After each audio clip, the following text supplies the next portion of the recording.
Hello and welcome.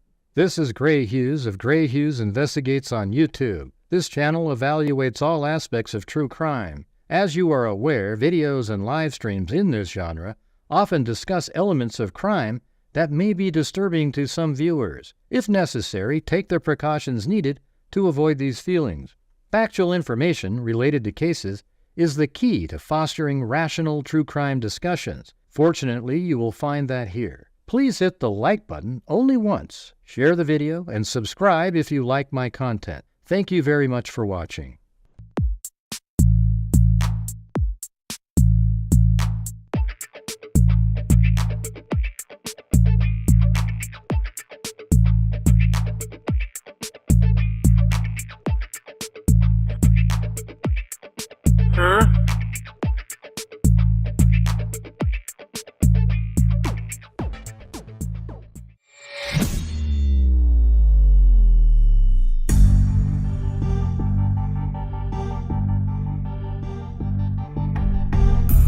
What's going on, freaks?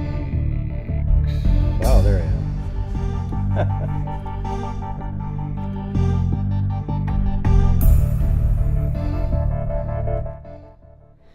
Yeah, it's crazy. There's a killer assassin out there shooting at or killing Minnesota. It looks like Democratic lawmakers. One interesting element is, it's hard to know what the reason behind it is, but one interesting element is that Melissa Hortman is one of the victims. She voted just 5 days ago. She broke with the Democrats and voted for repealing free health care for undocumented workers, or illegal aliens is the correct term. All right. However, Hoffman, it appears in the same article, didn't do that. So I don't know if that's the reason, or nobody really knows the actual reason. But if you break against your party, especially in that one, boy, you can get absolutely creamed. Hey, thanks. Aga gaga.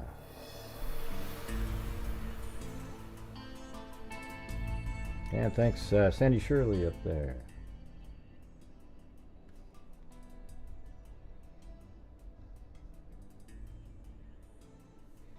Alright, I have both the locations where the shootings took place. And this is in Minnesota. And this is Melissa Hortman's address here. I don't know if they have street. Yeah, it looks like there's street view there. So that house right there. And then apparently the person was driving around in what looked like a police SUV. Looked like a police officer apparently.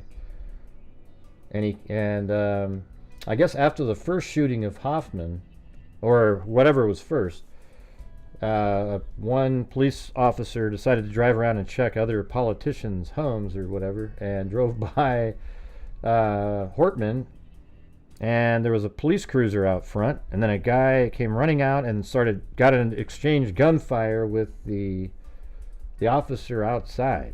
This is absolutely nuts.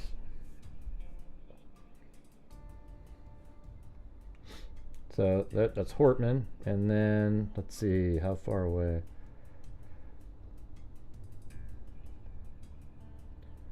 Looks like 4.5 miles or so to Hoffman's house.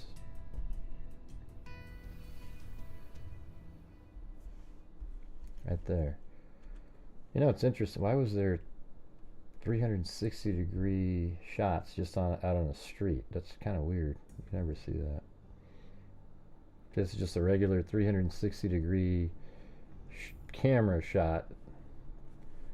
It looks like it's on another type of a vehicle though. But anyways, that's Hoffman's house.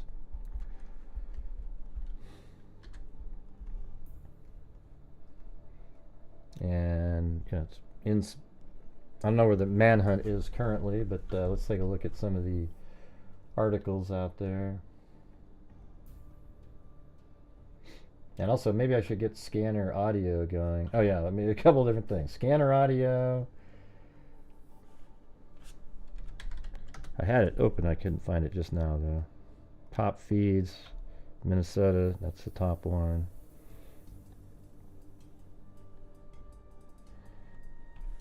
Let's see. We'll just kind of have that playing up here, I guess.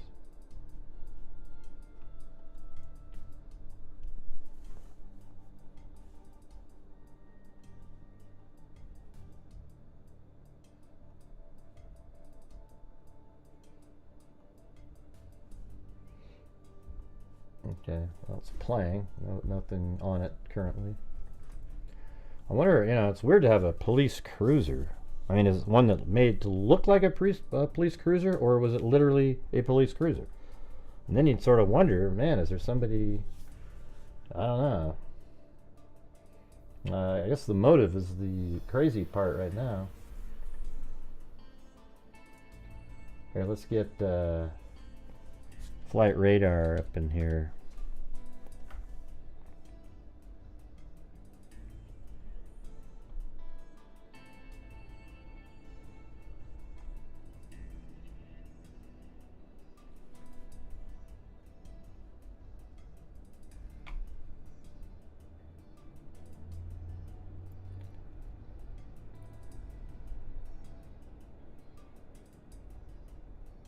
Wonder if that's one right there.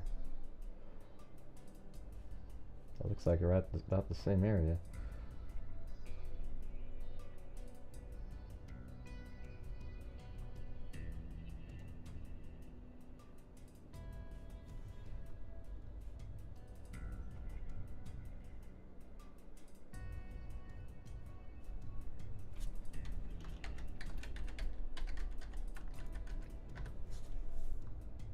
Okay, Princeton, Minnesota is up here, and that's kind of where this is flying, so I don't know if that's associated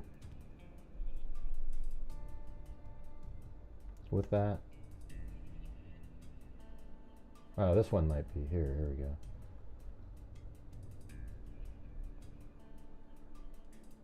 That's a, yeah, it's a military helicopter, and let's just look to see if anything is near Garden Wood, something like that.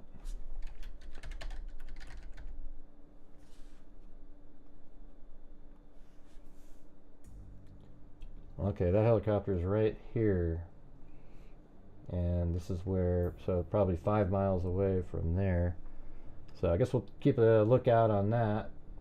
I mean, it's hard to say where somebody would be after. I mean, does anybody put a 1 if you think he's still driving around in the police cruiser?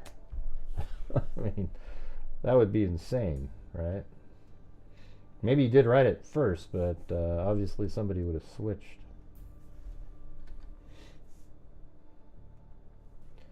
All right, here we go.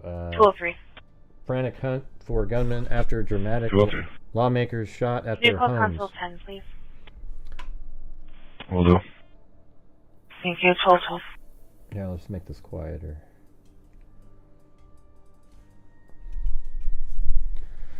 Authorities believe it was a targeted attack at homes of Democratic state officials.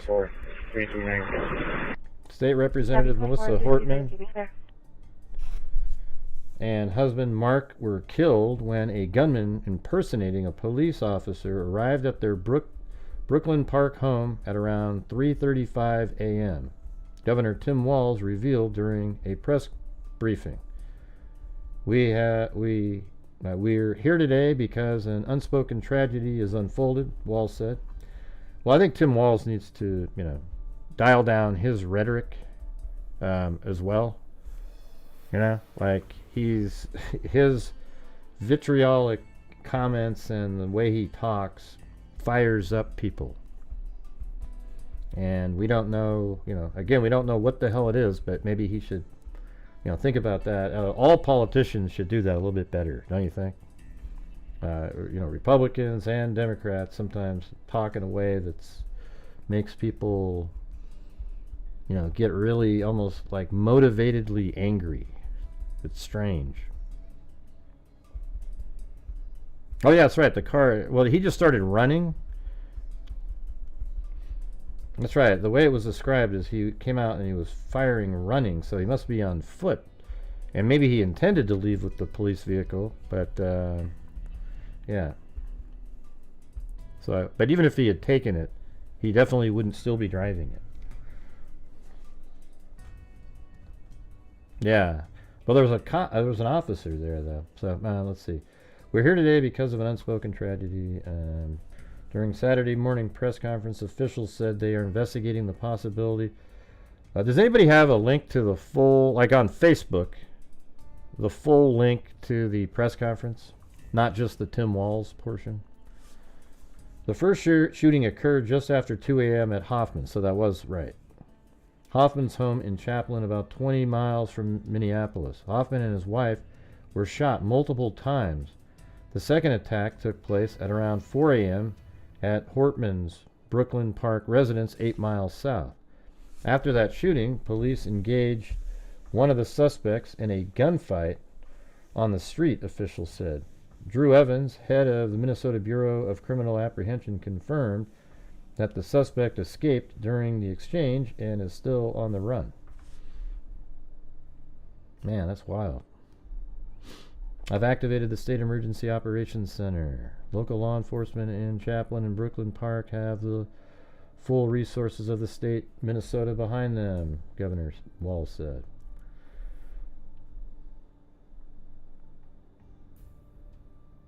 Oh. Interesting. That was it. Authorities shared an image on social media showing flyers for the No Kings rally planned to coincide with Donald Trump's birthday parade, which they said they found in a vehicle believed to be linked to the shooting. Wow. So No Kings is definitely, See, is it political for me to tell you that's coming from the protesters and the Democratic Party? Is that political to say that, or do people get angry when you tell them the truth? But that's where that comes from. Now, does this person have these so that he can blend in, or what? We don't know. But that phrase coming up recently, that's exactly, I think it's even a Tim Walz phrase. So I just want to know, is that going to trigger anybody if I say that? I know people get offended if you mention anything related to that. But this is in the article itself. No Kings. Authorities shared an image on social media showing flyers for No Kings rallies planned to coincide with Donald Trump's birthday parade, which they said they found in a vehicle believed to be linked to the shootings. Yeah, it's a crime, political or not, but this definitely is, I'm not sure what that even means, Paulette. Let's see, the police can, I know what you're saying, it's a crime regardless. But, you kind of have to look at it like, what's the motivation for the person? What's the motivation here? I didn't lie about anything about that Black Owl art company. Nobody knows what that guy was. What do you mean, me lying about that? You sound like an absolutely idiot. God. And the show wasn't about you, Black Owl Art Company, so we're going to have to time you out again. You can't just control yourself. It'd be great if you could control yourself. You're just kind of one of those unhinged people that show up, not unlike the person that they're looking for right here. It's really strange. All right, maybe come back when you have a better disposition. All right, authorities believe the two incidents are connected. Okay, at a press conference on Saturday morning, the Minnesota State Patrol urged people in the state not to attend planned anti-Trump protests until the suspect or suspects in the shooting are apprehended, fearing the demonstrations could be targeted. Authorities shared, in that case, they're saying that the people protesting would be targeted. Authorities shared an image on social media showing flyers for the No Kings rallies planned to coincide with Donald Trump birthday parade, which they say they found in a vehicle believed to be linked to the shootings. Authorities believe the two incidents are connected and Well, of course they're connected. And involve a suspect posing as law enforcement. Walls addressed the situation on social media, condemning the targeted attacks and adding that he is activating the State Emergency Operations Center as police launch an urgent manhunt. I've been briefing this morning on an ongoing situation involving targeted shootings in Chaplin and Brooklyn Park. I've activated the State Emergency Operations Center. Police described the suspect as a white male with brown hair wearing body armor. A white male with brown hair wearing black body armor over a blue shirt and blue pants. Brooklyn Park police issued a shelter-in-place order around 5:30 a.m., later expanding it to 3-mile radius around the Edinburgh golf course. I think we just saw where that golf course was. See right here? I imagine that's Edinburgh golf course. So let's do the 3-mile radius on here. There's the golf course. And then 3 miles is about like that. And they're doing that because that's where he basically disappeared, right at the golf course.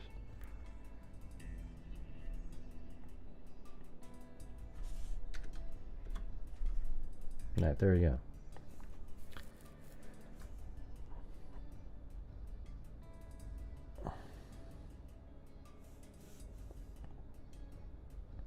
I tried sharing the link to press conference, but it was removed. Yeah, well, YouTube doesn't allow people to type in links, Danny Brewer fan. Send me an email. All right, right here. Right there. There's my email.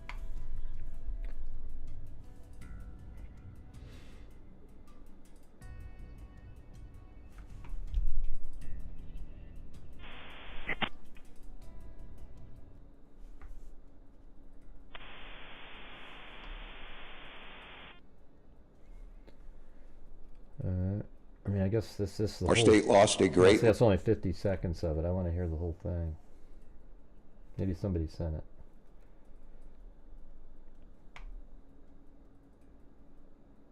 No.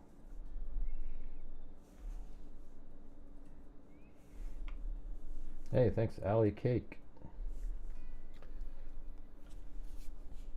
Yep, so there's one of the houses there that I found. I use Ben Verified, but targeted in shooting. On Hoffman and Representative Melissa Hortman. We do not know their condition at this point. We know that these are involved in the two situations that we've been following in Champlin and Brooklyn Park. Here is a live look at Golf Course 4 and arms to confirm details for you. We are now getting sources who are confirming those details. Here is a look at...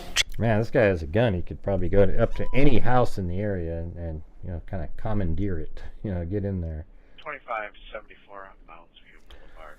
Authorities are yet to confirm whether the lawmakers were intended targets. So of course they were. Meanwhile, other Minnesota state officials have taken to social media to share their reactions and updates about the ongoing incident. I'm just learning of the events that took place last night due to getting a safety alert. Let's see. That was Zach Lindstrom wrote. I cannot emphasize enough that this is not okay. Minnesota Senator Amy Klobuchar wrote on X, this is a stunning act of violence.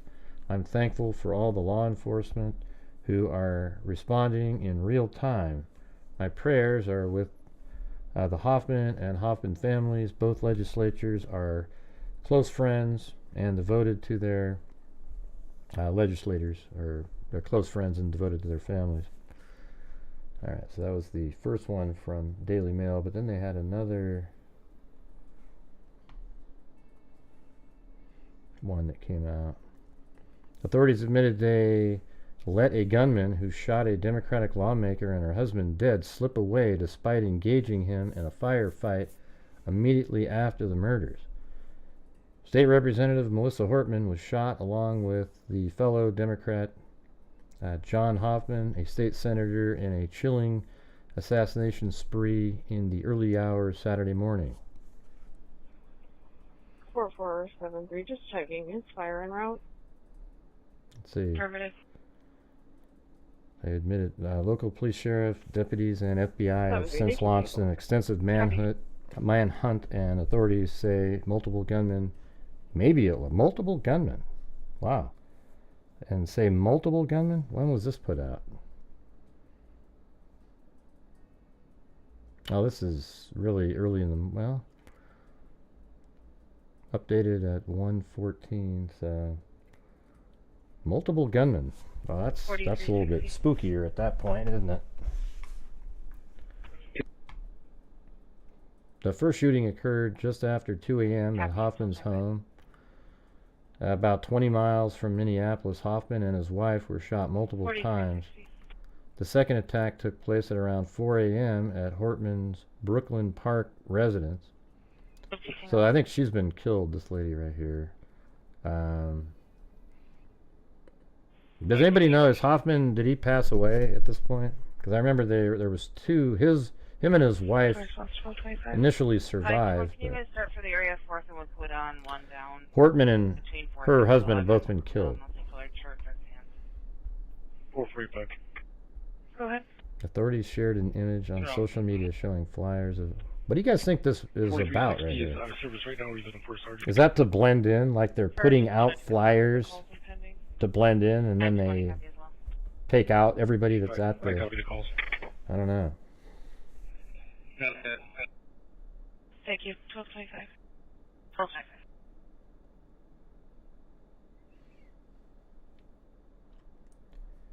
Authorities believe the two incidents are connected. Walls addressed the situation on social media. I wonder if they should have Ring doorbell going. Is anybody here? You guys, I mean, you guys aren't chatting, or I need you guys to communicate and talk about what we're doing and seeing.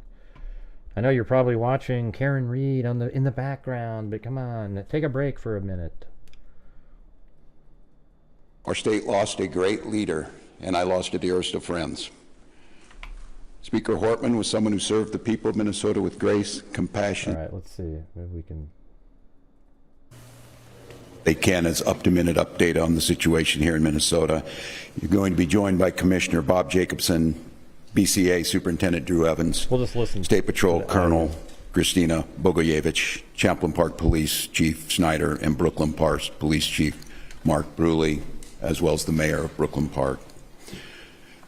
We're here today because an unspeakable tragedy has unfolded in Minnesota. My good friend and colleague, Speaker Melissa Hortman, and her husband Mark were shot and killed early this morning in what appears to be a politically motivated assassination. Our state lost a great leader, and I lost a dearest of friends. Speaker Hortman was someone who served the people of Minnesota with grace, compassion, humor, and a sense of service. 2266. She was a formidable public servant. In a moment, you'll hear from Lauren, a fixture and a giant in Minnesota.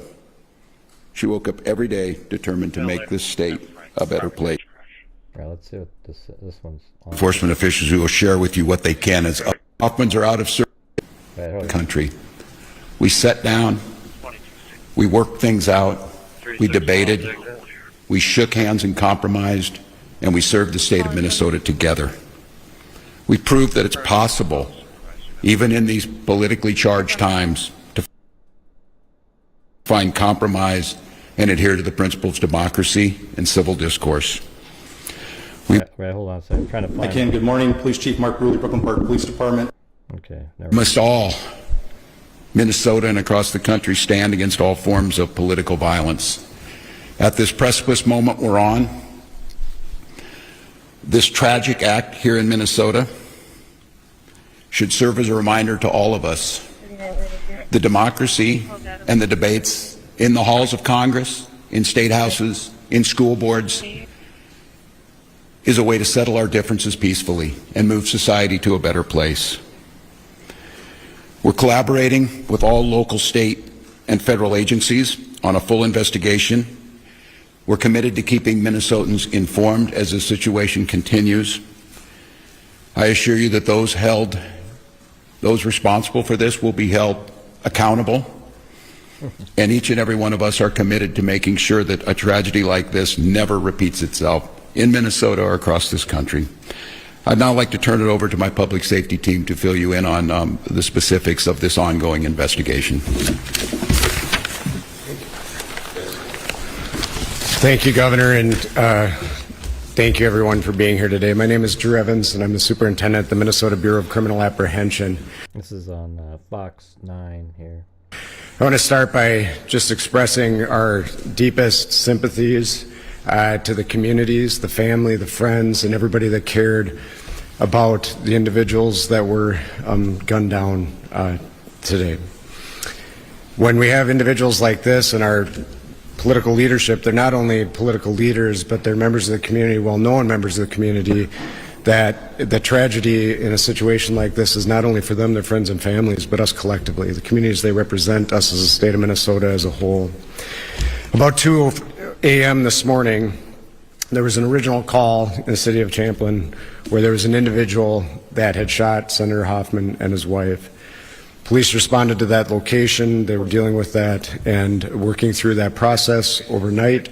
And then later on, at approximately 3:35, that another call came in when it was officers proactively checking because they knew of the incident that occurred, and they were going to check on Speaker Hortman at that time, at which time Brooklyn Park police officers encountered the individual who immediately fired at them, and they exchanged gunfire, and then the individual was able to escape during that exchange of gunfire.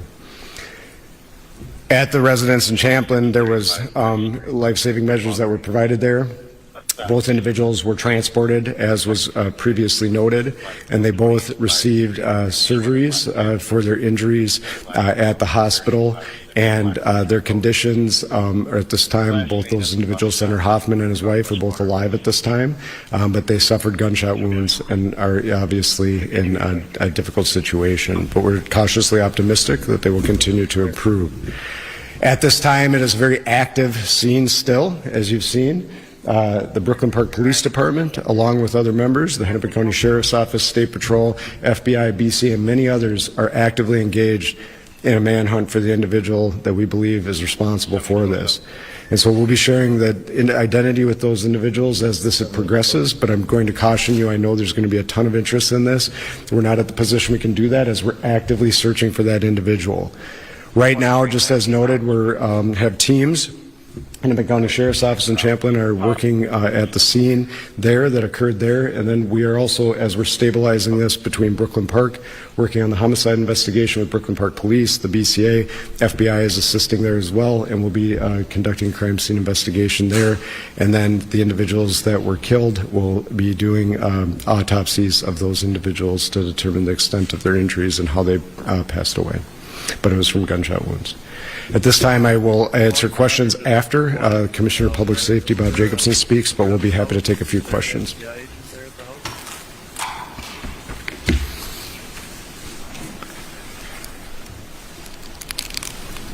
Thank you, Superintendent Evans. My name is Bob Jacobson. It's my honor to serve as the Commissioner of Public Safety for the state of Minnesota. This is a dark day today for Minnesota and for democracy, but we will not allow fear. That's affirmative. I'm speaking with them right now. All right, confirm his identity because obviously it scared the occupant. There's another false flag. Agent Arden and Agent Kane. Huh. He just said something about FBI agent. Say again? Agent Arden and Agent Kane with a K. 2:30. Yeah, is there purpose to notify or why are they there? 2:30. You can send me the AMA. Affirmative. Welfare check and notification. Catherine's Credit Assistant, the unit got permission at 435 University. There's a 30-year-old male that fell off the parking lot, was unconscious. They're requesting assistance with a patient they are called for. Tell her she's fine. We're on the phone with her and no need.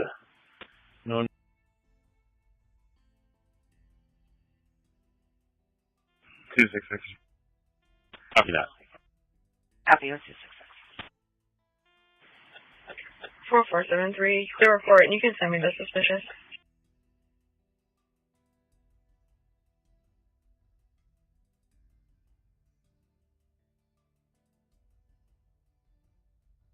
I'll get back to that in a little bit. All right, and back to this one. Or violence to define who we are or how we move forward. We will stand together and we will stand strong. Our hearts, of course, go out to the victims, their families, their colleagues at the Capitol, and to the communities that they serve with dedication and with integrity. These are public servants, leaders who committed their lives to improving the lives of others, and they were targeted in a violent and cowardly way. The suspect exploited the trust of our uniforms, that our uniforms are meant to represent. That betrayal is deeply disturbing to those of us who wear the badge with honor and responsibility. We want to reassure the public that there is increased security in place for elected officials and others who may be at risk. If you see anything suspicious, especially involving individuals impersonating law enforcement, please report it immediately by calling 911 or your local police department. With that, I'll step back and we will be available for any questions. Thank you. A reminder, please, as you ask your first questions, please don't forget to introduce yourselves, your media organization, and to the folks answering the questions, please don't forget to repeat the question. So, can you say it one more time? So, you were just going to proactively check on Speaker Mayor's apartment, and then police there encountered a gunman or someone with a gun and exchanged gunfire. Can you just go over that one more time, please? I can. Good morning, Police Chief Mark Bruley, Brooklyn Park Police Department. The question is, how did you get to Representative Portman's house? Wandering around, so we're just kind of see if you need some help here. 361. And it was proactively or not.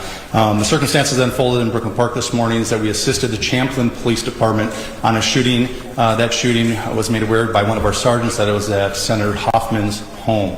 In hearing that very intuitive sergeant asked our officers to go check on Melissa Hortman's home, the representative that lives in our community, just proactively as due diligence to swing by. That police officer and his partner pulled down the street. When they arrived at Melissa's house, they noticed that there was a police vehicle in the driveway with the lights, emergency lights on, and what appeared to be a police officer at the door coming out of the house.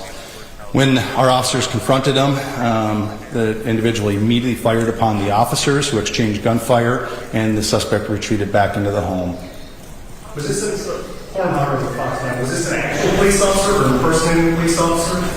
Yes, the question is, was it a real person or a person impersonating a police officer? It was not a real police officer. This is somebody that clearly had been.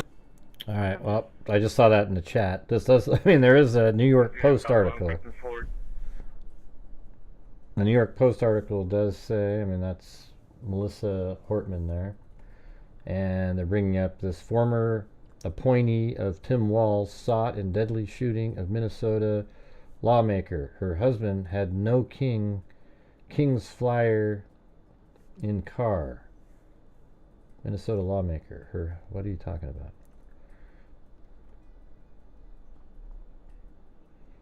Let's see.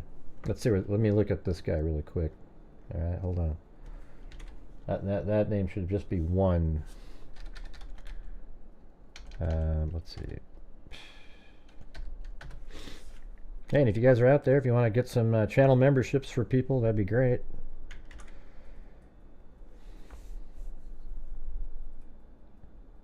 Yeah, so this guy's 57 years old. Yeah, let me see where he lives. I mean, this is just what the New York Post is reporting, but I think they would probably have pretty good information. All right, let's see. No, it's not it. I guess it could be. Hold on, let me look again.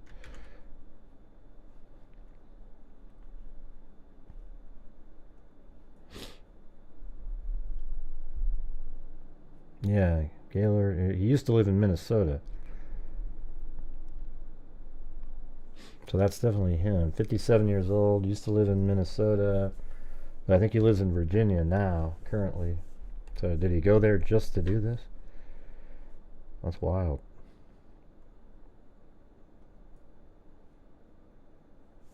Yeah, so in 2023, he lived in Minnesota. Let's see. So he was way over here in 2023. Maybe, I don't know if that's his property or what that is, but currently lives in Virginia. Or has lived there. The address is 2022 to 2025. So, did this person make a special trip over there to do this? Looks like he likes to live in really rural areas, kind of hidden away from society. Not to say that if you live in rural, way out like that, you're hidden away from society, but I'm just saying, both places that we've looked so far are not in a town or anywhere near people. Man, there's actually a street view there or something. Crazy, right down there.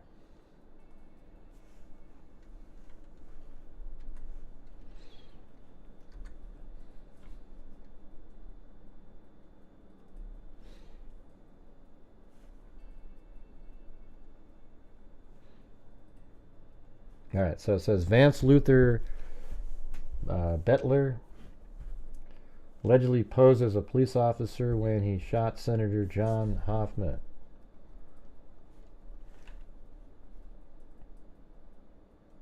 Okay, so we got that. I just want to make sure I have everything in order.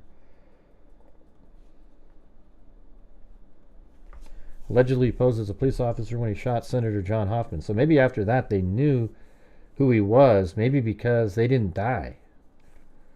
And they're at their chaplain home early Saturday, leaving them seriously injured before moving on to the former Democratic House Speaker Melissa Hortman's house, where he is believed to have slaughtered her and her husband, sources told the Post.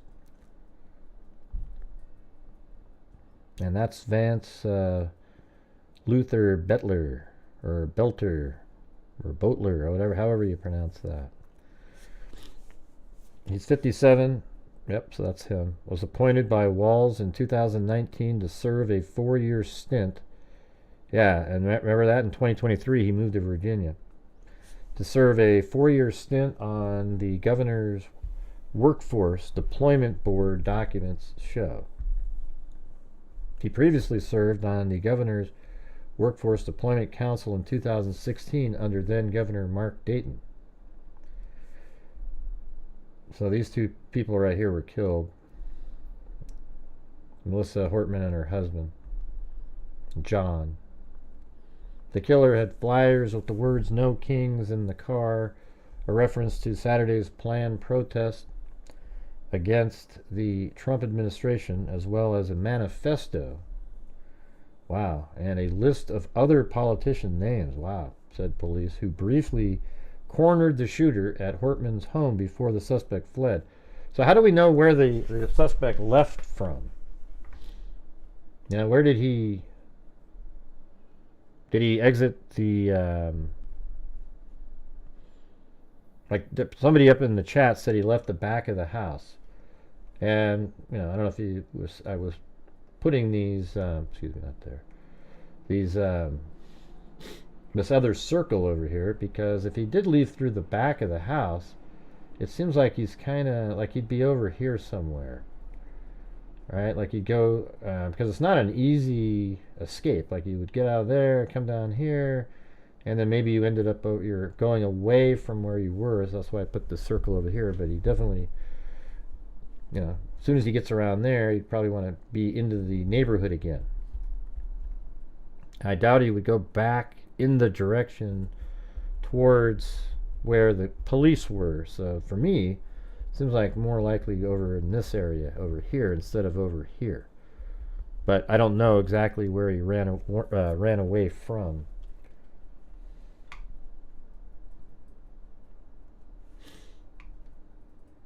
Yeah, let me get that press conference again. I lost it.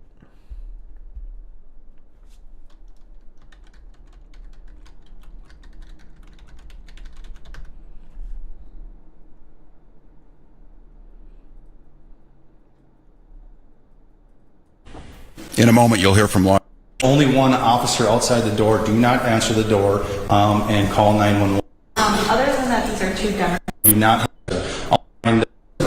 After the police officer and his partner pulled down the street, when they arrived at Melissa's house, they noticed that there was a police vehicle in the driveway with the lights, emergency lights on, and what appeared to be a police officer at the door coming out of the house. When our officers confronted him, the individual immediately fired upon the officers, who exchanged gunfire, and the suspect retreated back into the home. Oh, wow. Was this an actual police officer or an impersonating police officer? So he retreated back to the home, but he obviously didn't come back out the front. So yeah, maybe he did exit the back somewhere. Because when they searched the home, I would imagine he wasn't in there. So then he would have gone out this direction. So from here, did he run?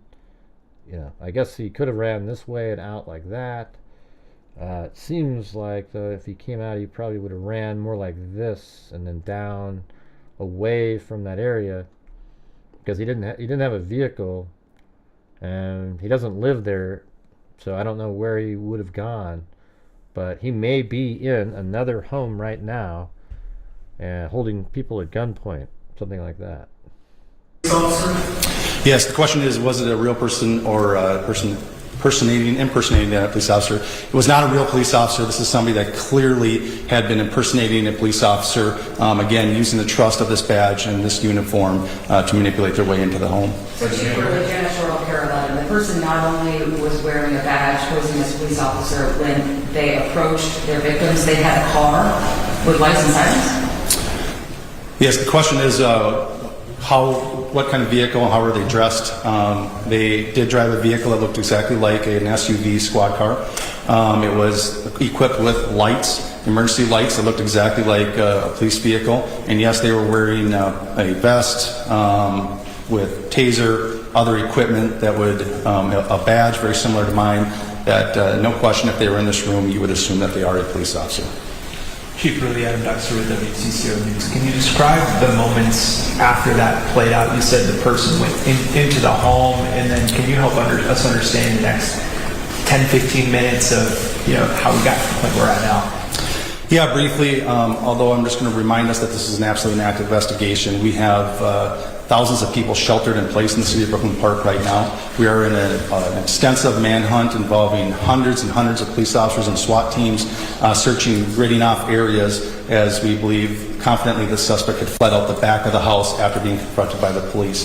Very briefly, after the officers had exchanged gunfire and the suspect retreated into Melissa's home, they immediately went up to the threshold and looked in and seen a male that was down, clearly had been struck by gunfire. They made limited penetration, grabbed a hold of the male and drug him out to safety to attempt first aid. However, he was pronounced dead shortly after that. At that point, the officers surrounded the house, got additional resources and SWAT resources, and then ultimately went in with a drone identifying a female in the home. How far apart are the two scenes? About 8 miles? I would say, yeah, somewhere around 5 or 6 miles apart. How much do you know about did the person that was impersonating an officer who allegedly shot these people, did they knock on the door and people came to the door, or did the person break into the home?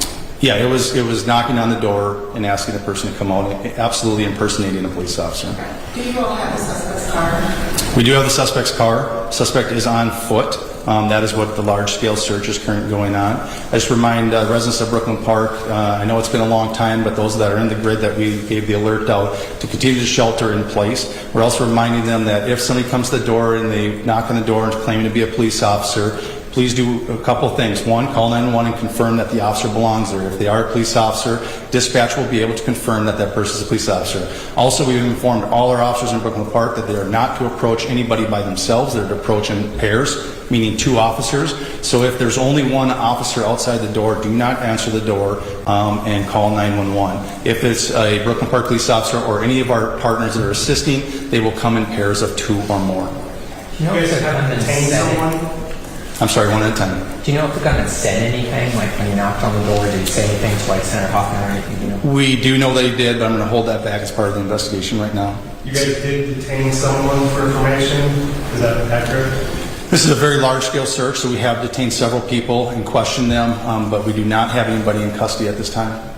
I know you may not want to identify that person publicly, but have you privately identified the suspect? We have people of interest that we are looking for. Michelle Griffith, Minnesota Reformer. Other than that these are 2 Democratic lawmakers, is there anything else to suggest that this is politically motivated? Again, I'm going to hold back most of the information. This is part of the investigation that completed. This is rapidly evolving, just occurred a few hours ago, and we're trying to sort it out. We have partners from the FBI, the BCA, the Hennepin County Sheriff's Office, and almost every suburban agency in our community helping us with this. So it's very complex and working on it. But I will tell you, when we did a search of the vehicle, there wasn't a manifesto that identified many lawmakers and other officials. We immediately made alerts to the state who took action on alerting them and providing security where necessary, and that's about. I'll stop there. Chief, thank you very much. We're going to take one more question. Sure, with the BCA, can I ask you use the word target, and that's kind of along the lines of Michelle's question in terms of politics, Democratic, Republicans. These are both Democratic lawmakers. You said the word targeted, so targeted because they're politicians or targeted because they're Democratic? Well, so the question is were they targeted, and when I use the term, why am I using the term? As Chief Bruley noted, there was a list of individuals, and the individuals that were targeted in this situation were on that list. And so when we're looking at that, as Chief Bruley said, it's far too early in the investigation to be able to provide information, but I do think we'll be in a position where we'll be able to develop the motivation behind these attacks, and we'll be able to provide more information as this unfolds. And so that's part of the reason we're using it, is I think there's some preliminary information that is telling us kind of where this is headed, but we need a lot more work done by all the teams that are here working on that to be able to provide that with you with a degree of accuracy. Are you going to say how many individuals were on that list? Thank you. There's a rally in the Capitol today. Can you guys, is that still? Yep, hold on. Advice about Colonel, that? you want to talk about the rally at the Capitol? Thank you. Yep. Good morning, Colonel Bogojevich with the State Patrol. We are aware of the demonstrations across Minnesota, including the Capitol and across the nation. We will work with our state partners and our local partners to provide security and safety for those that attend. Christy, Pioneer Press, can you confirm that you will have a sniper station at the Capitol today? The question was, will we have a sniper at the Capitol? We don't discuss our security plans on the Capitol grounds. Colonel, thank you.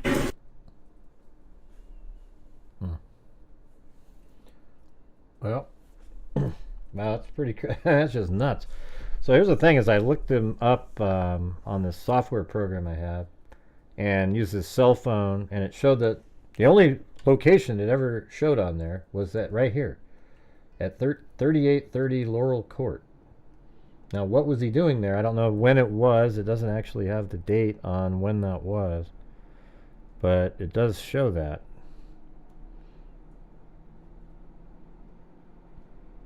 There, I'll show you what it looks like.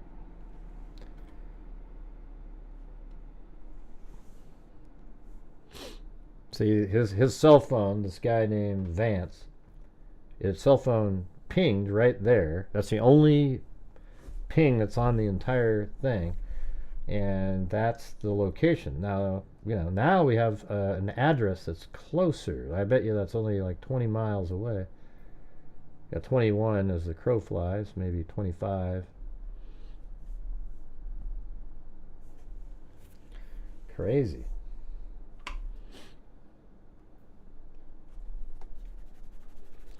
Well, I sure wish I could get more people to watch. You know, I don't know what to do.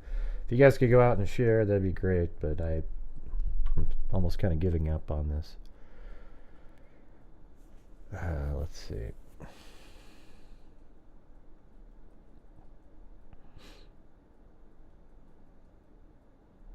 He's got other, like 10 different cell phones. It's pretty wild.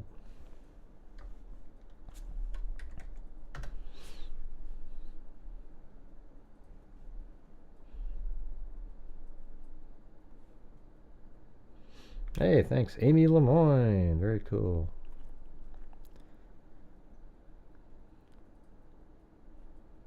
Let's see.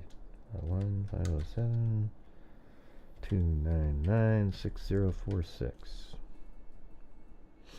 But his most recent phone, his cell phone, that's the ping that it had on it, was in that area. Yeah, thanks so much, Amy Lemoyne.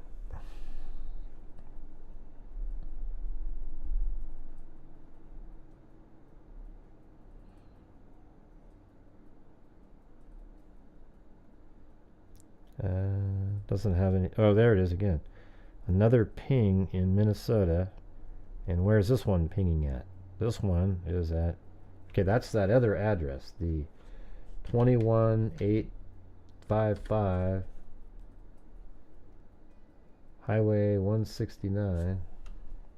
Wait, 28128. 28128. Highway 169.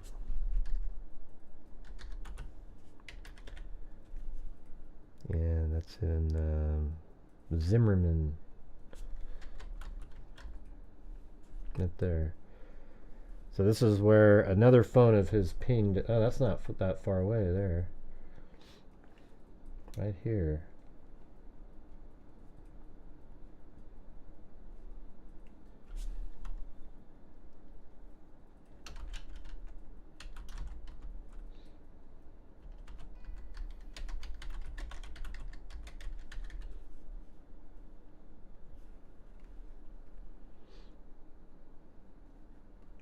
So maybe he's heading to this place if he's going out went that direction. I don't know.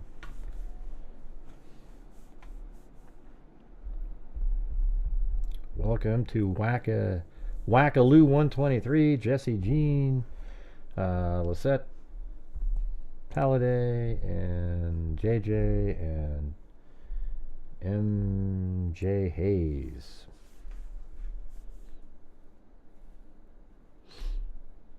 All right, let's get back to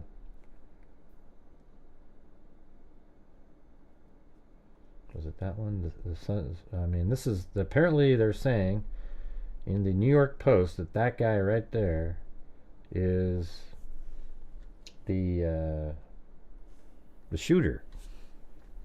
That's what the New York Post is saying, and I doubt they would put something like that out unless they were absolutely sure. I mean, you know, it's just like it's too risky.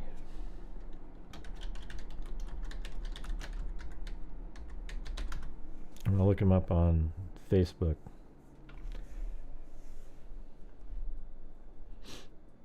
Okay, well now it's even here. Breaking: suspect in the shooting of 2 Minnesota state lawmakers is Lance Luther Belter, 57. The New York Post reports. So they're just doing the same thing. Tim Walz governor notice of appointment Vance Butler. So this is back in 2019. He was appointed. I wonder what the deal is with this guy. What do you guys think? It's wild.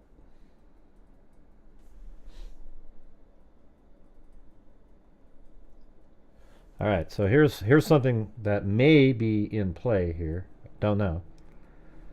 Just 5 state Democrats. This is June 13th, yesterday. I mean, so just 5 state Democrats voted to repeal taxpayer-funded health care for illegal immigrants.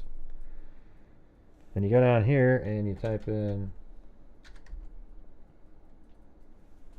Down there it says, early in the day, the House passed the bill on a party line vote with the exception of House DFL leader Melissa Hortman, who also agreed to vote for the proposal.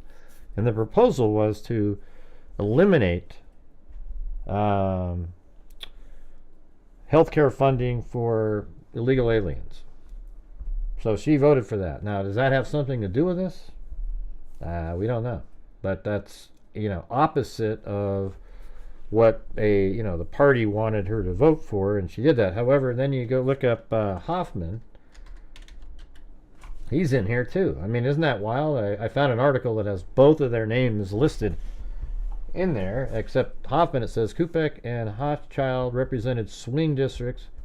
So those are two of the other votes, but voted for the repeal because they're in swing districts. And won their respective elections in 2022 by just a few hundred votes each. Other senators from swing districts, like Judy Seeberger and of Afton, and John Hoffman of Champlin, and Eric Putnam, voted against the repeal. So they're opposing each other. So that would make it seem like that wouldn't be the issue, right? Because why would you take out Hoffman when he actually voted against the repeal? And then Hortman up there voted to repeal the bill that allowed illegal aliens to get free medical coverage. So that's wild, I don't know what. I see that sort of they're both opposing each other, so I don't understand. Now, if both of them were 2 of the 5, and then he's going after the other 3, then that would make a little bit more sense. But he isn't one of those people. So what do you guys think of that?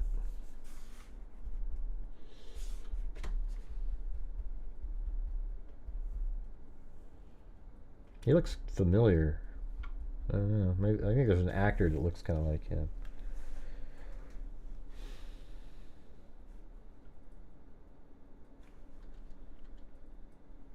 Let's turn back on the audio over here. Get the Broadcastify 105. Scanner going. 105. Well, they're saying this guy, Bettler here, Vance Luther Boel. Here, I'll put it in the chat. You guys can do whatever you want with it. Right there. That's the name. That's what New York Post is reporting. Now, we don't know. I mean, maybe this is completely bogus. So he does have a Jenny. Let's find that. That's his wife, apparently.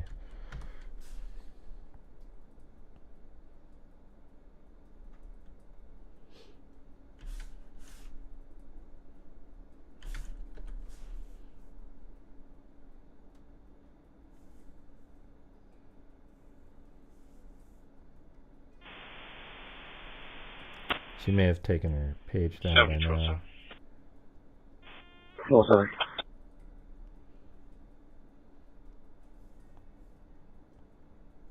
Scotland. This might be him. 312. Yeah, I think this is 35-year-old female, sick. Yes, good night. I think I found the one.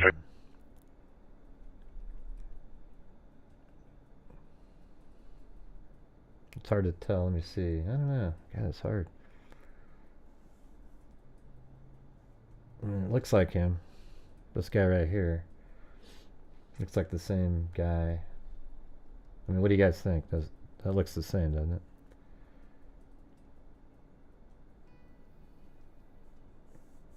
Just older. Like, this is an older picture over here. And he's got 5 kids, or 4 at least. Oh wait, yeah, 5. Crazy.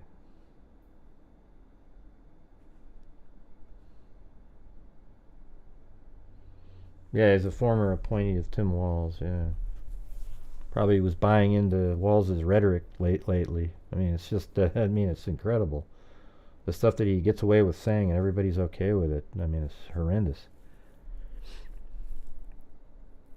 Yeah, it's weird because this picture here I can't find on her page.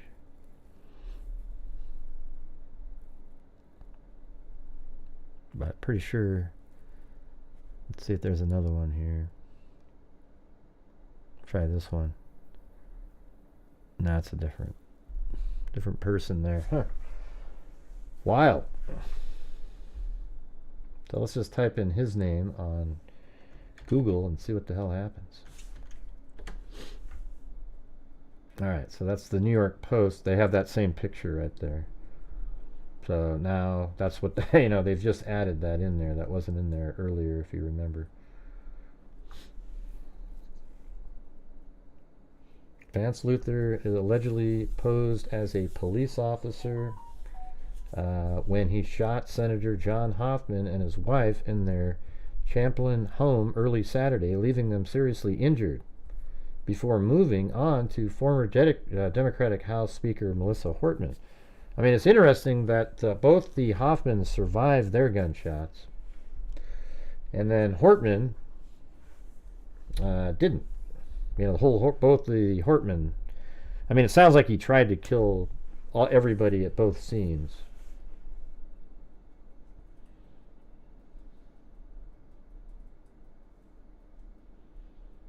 And these no kings were in the vehicle. So they're okay. So for a recap to everybody who might be showing up, I mean, when I say everybody, the 5 people that showed up later. This is an active manhunt for an individual, and apparently 0137 unfounded. His name is let's get this full. Vance Luther Belter, or Boelter, and apparently early in the morning, late last night, he shot Hoffman, who was a senator, or like somebody. I think he was a senator of some sort, not a national one, but a state senator. Yeah, so Minnesota Rep. Melissa Hortman, and then also, let's see, let me type in Jesus.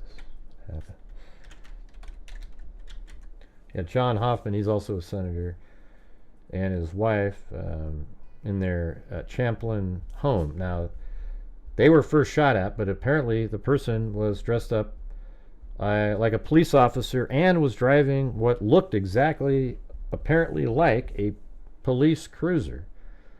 And he goes into this house right over here and he shoots the Hoffmans. But both of them were in surgery. They've made it out, but it doesn't look good for them. But people are cautiously optimistic.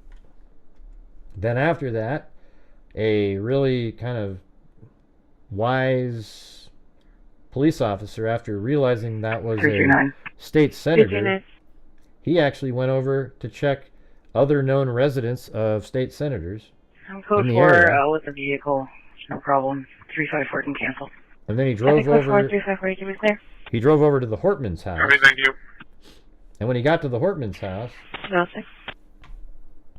I'm just doing this by memory of what we've read. When he got to the Hortman's house, the cruiser was parked in the driveway right here. So now there's a police cruiser in the street, seeing that there's a police cruiser already here.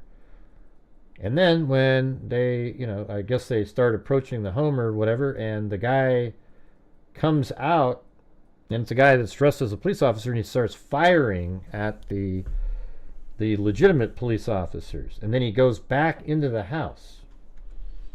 And then he obviously didn't go back out the front way, so then he must have gone out there somewhere heading in this general direction. It's possible he could have cut back around and went like that, but then you're going towards the cops. It seems like you'd want to head out in this direction. That's why I have this other circle over here.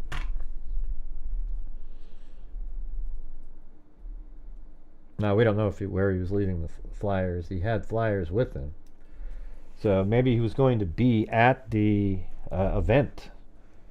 It's pretty wild. Maybe he was going to be at the event, the different planned rallies, and he was going to look like he had a stack of flyers handing them out, like he was a really committed person there, and then maybe he was going to start shooting other people.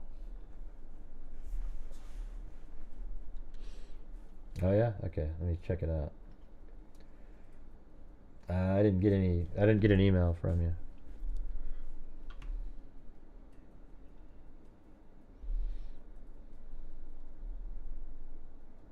Oh, you made it to spam. You're in the spam email. Okay.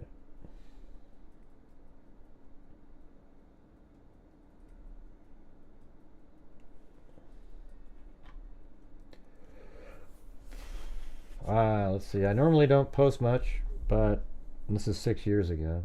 But I just wanted to put a note out there to encourage everyone to vote in the election today. I have been in several countries where people don't have the ability to vote for who their leaders are.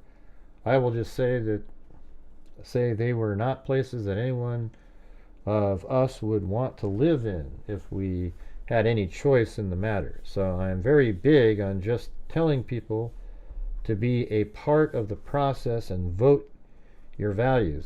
So this comment up here, I will just say that they were not in places that anyone of us would want to live in.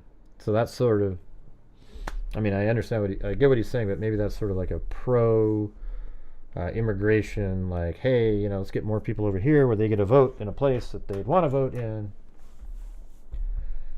For those of you that I'm connected with that are not in the United States, there you go. If you believe in prayer, please keep the United States in your prayers. I think the election is going to have more of an impact on the direction of our country than probably any election we have been part of or will be part of for years to come. Thank you for listening, and thanks in advance for getting out there and casting your vote.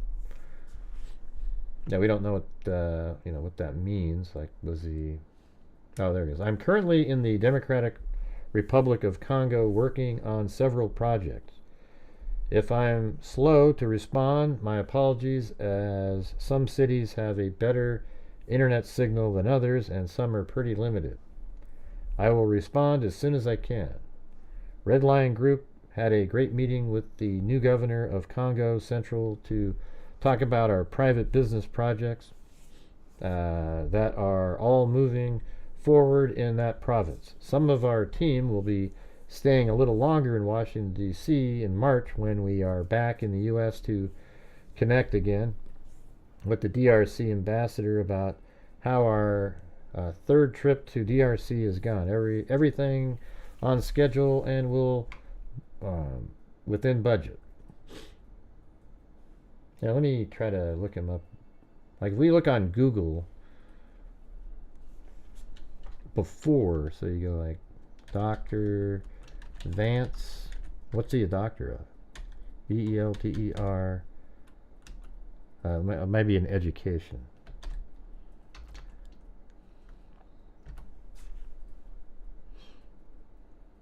All right, so then we go to, let's go, I'm going to look back in time. So how about like 2020 to 2023. Yeah, so he's all over the place. That looks like him right there.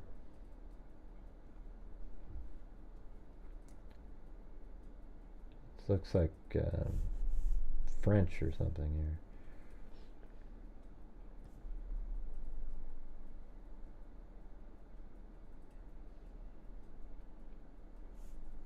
Or Spanish, I guess.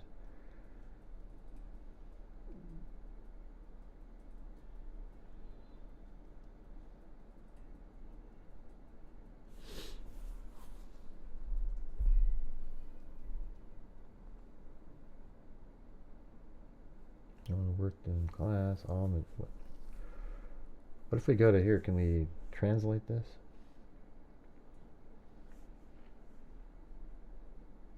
There we go.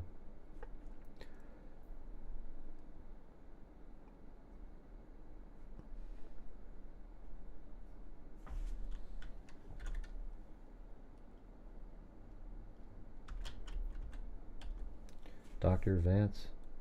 He was a pastor. This is day 15, February, before you face Sunday, February 12th, 2023. So this is right after he got out of... I mean, I think this is him. Dr. Vance Butler, pastor. I mean, his name, it looks like the same picture of him. Right? I mean, look at that guy right there. That looks like him, doesn't it?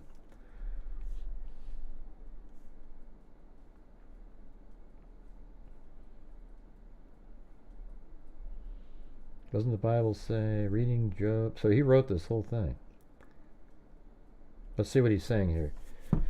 Jesus is the Word made flesh. If he speaks a word once, it is the Word of God. Let's see. Every person is a gift and has a gift for themselves and for other members of the body of Christ, and our faith has the ability to activate gifts for others. This is how God's work works. When we separate ourselves from the body, we also separate ourselves from God's plan. This is the most recent thing I can find. By asking this question, God reminds us. I don't know if this is just sort of. I wonder if there's anything politically suggested in here. God gave Cain his word. If you do well, you will lift up your head. But Cain did not take his word seriously. Another word from God for the rich man to sell all he has and follow him.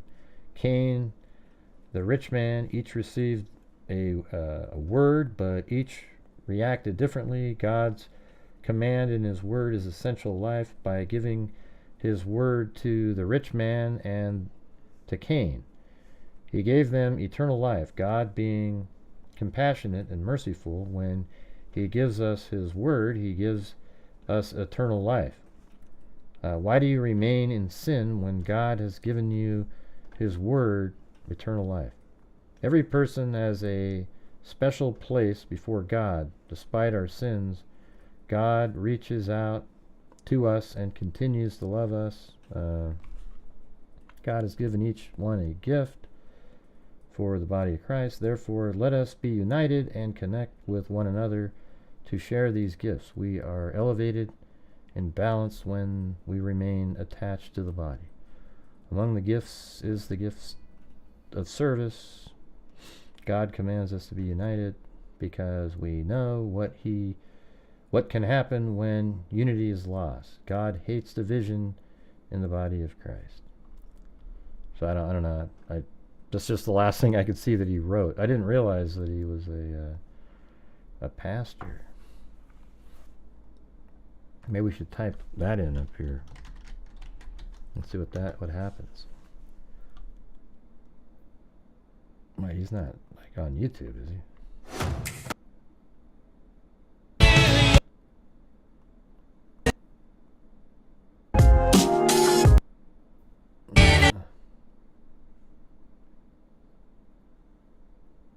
No, that's a different person. Vance Butler, the alleged shooter of the, let's see what it says here.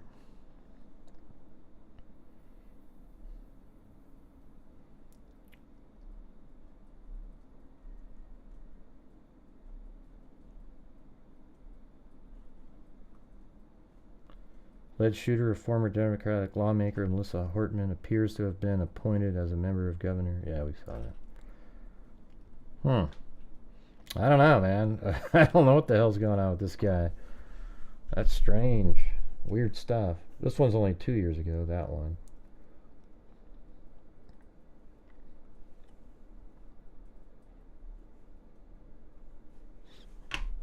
And by the way, I've had the...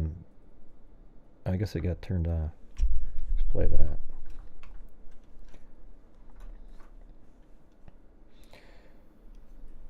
All right. Anybody else want to get some channel memberships for people out there? Look, we got a lot of people in here that aren't channel members, so it'd be a good time to gift some if you're out there and you have the ability to.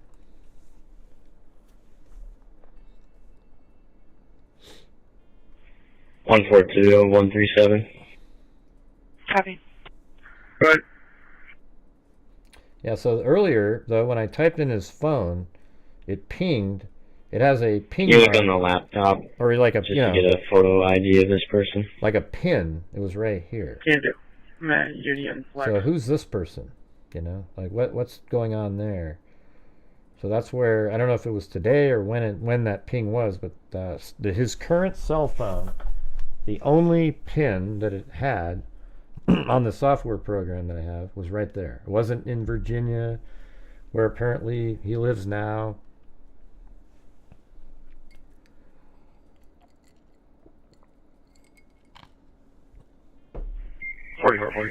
Phone call in effect. Well, you must have a political affiliation. 4440, okay. 1319. Let's go back to flight radar. It's gotta be something.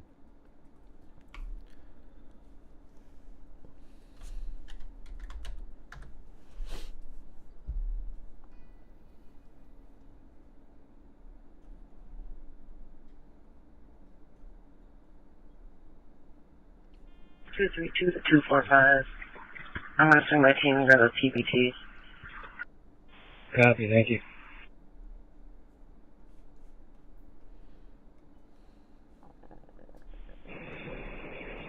Bravo 156 will be on the train. That individual just stepped on. Bravo 156, copy.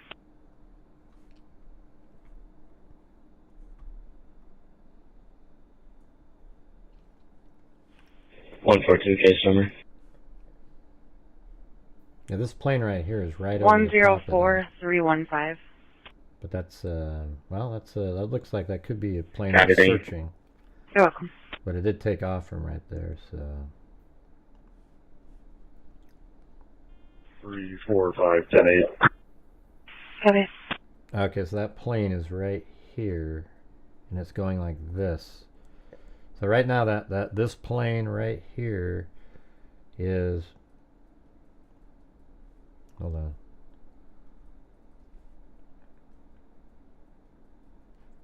It's kind of going like that, so I don't know if it's inside of that area there. Yeah. So it should be, there should be like a helicopter flying around right up in this area if they were searching in there. Or right around in here. I guess this one could be. No.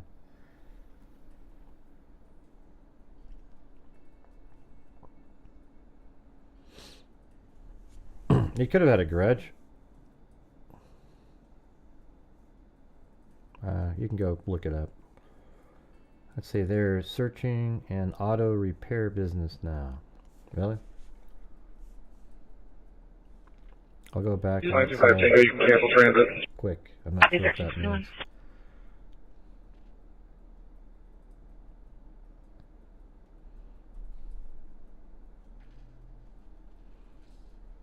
I don't, I'm not going to tell you where I'm, that software program online that I use. I have to pay for it. And you obviously can't do it because you couldn't be a member. So, received a gift membership by Ali K. Cuckoo Bananas. Haven't seen you in a million years. You sent what?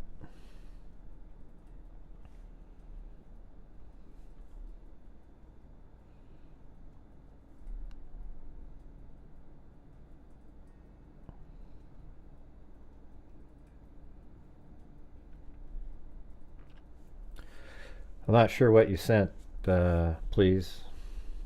I have no idea. 361. Okay, well, just do your own thing, Cindy. Don't try to, like, take stuff away from the show, okay? My God. Where did you send it?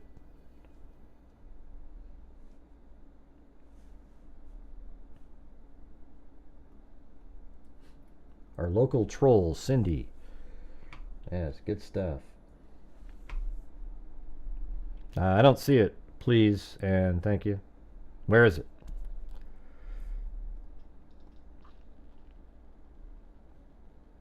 How are you? You keep going to spam. Maybe I should, I don't know how to get you off of that, but I don't know why it's doing that, but that's what's happening. Are you Jody? Is that you? Because you're going to spam, whatever that is. Please add this auto repair business as an area of interest.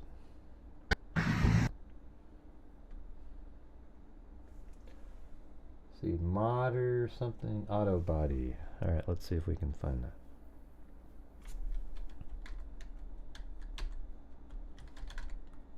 Modern auto body. Oh, look, it's inside my circle. Inside my circle, everybody. Right there.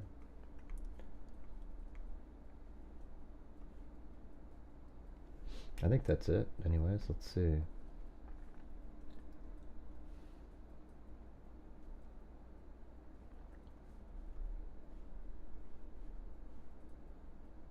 Yep, that's it.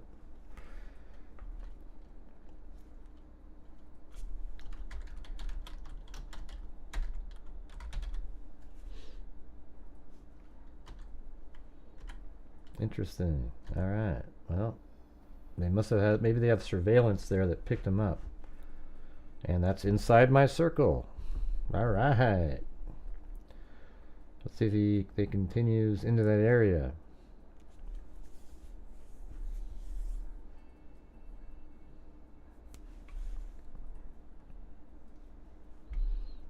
Got it. So that's not far away at all from Melissa Hortman's house. It's only a half mile away. And so if he, there must be, let's see if there's a camera right outside the front of that. And thanks for sending that. Please. I'm not sure how to get you out of the, let me see. Mark as On a medical 220730, 14-year-old male. Man, I don't know how to get you out of spam, you know. Oh, report not spam. Okay, there you go. I got you out of there. So if you send me, try to send me, if you find anything else, send it to me. Let me see if I can find it. Yeah, but would the cop be outside front, like, talking and, oh, yeah, if he was inside? I mean, it just doesn't make any sense in that picture. I think that right there, I don't know if you can see it, but right there, that might be a surveillance camera that was used, and maybe they saw him kind of walking like this, and that's what makes them think, oh, let's go over here. So if he did that, that means he's walking back here, and, you know, he's 7221, probably more like over in this area now. If he walked back behind them. He's definitely not going to go back to where his vehicle was.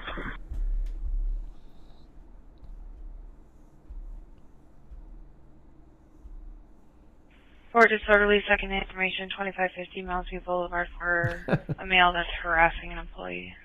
Well, I don't know what he is, Tim.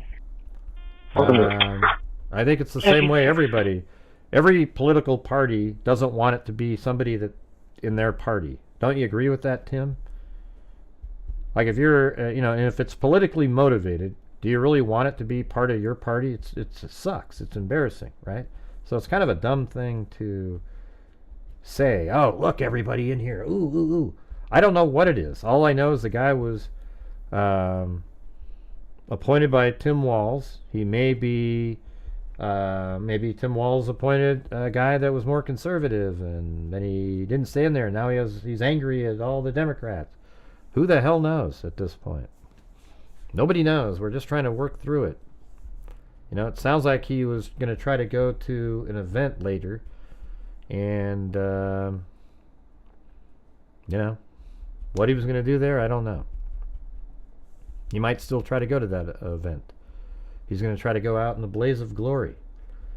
Where are these events, by the way, supposed to take place? Maybe that would be an interesting place to mark down, and if they don't do these protests, then I guess that'll keep him from being able to kill people.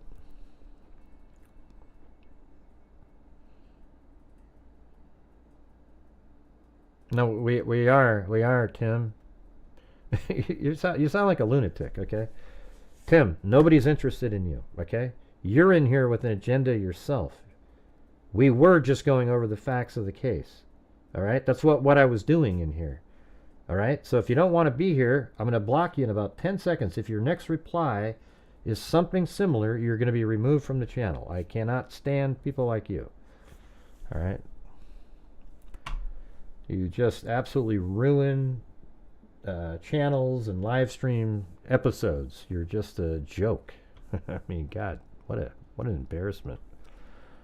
All right, all we're talking about today is what's happening and going over the people and different pings that I've seen, etc. Yeah, so maybe because he's a religious person, he went kind of nuts.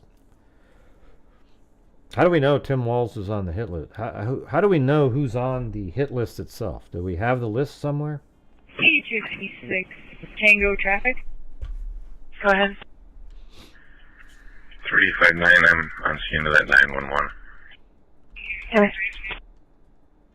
County D and Highway 88 with Sam Bravo Robert 767. Copy.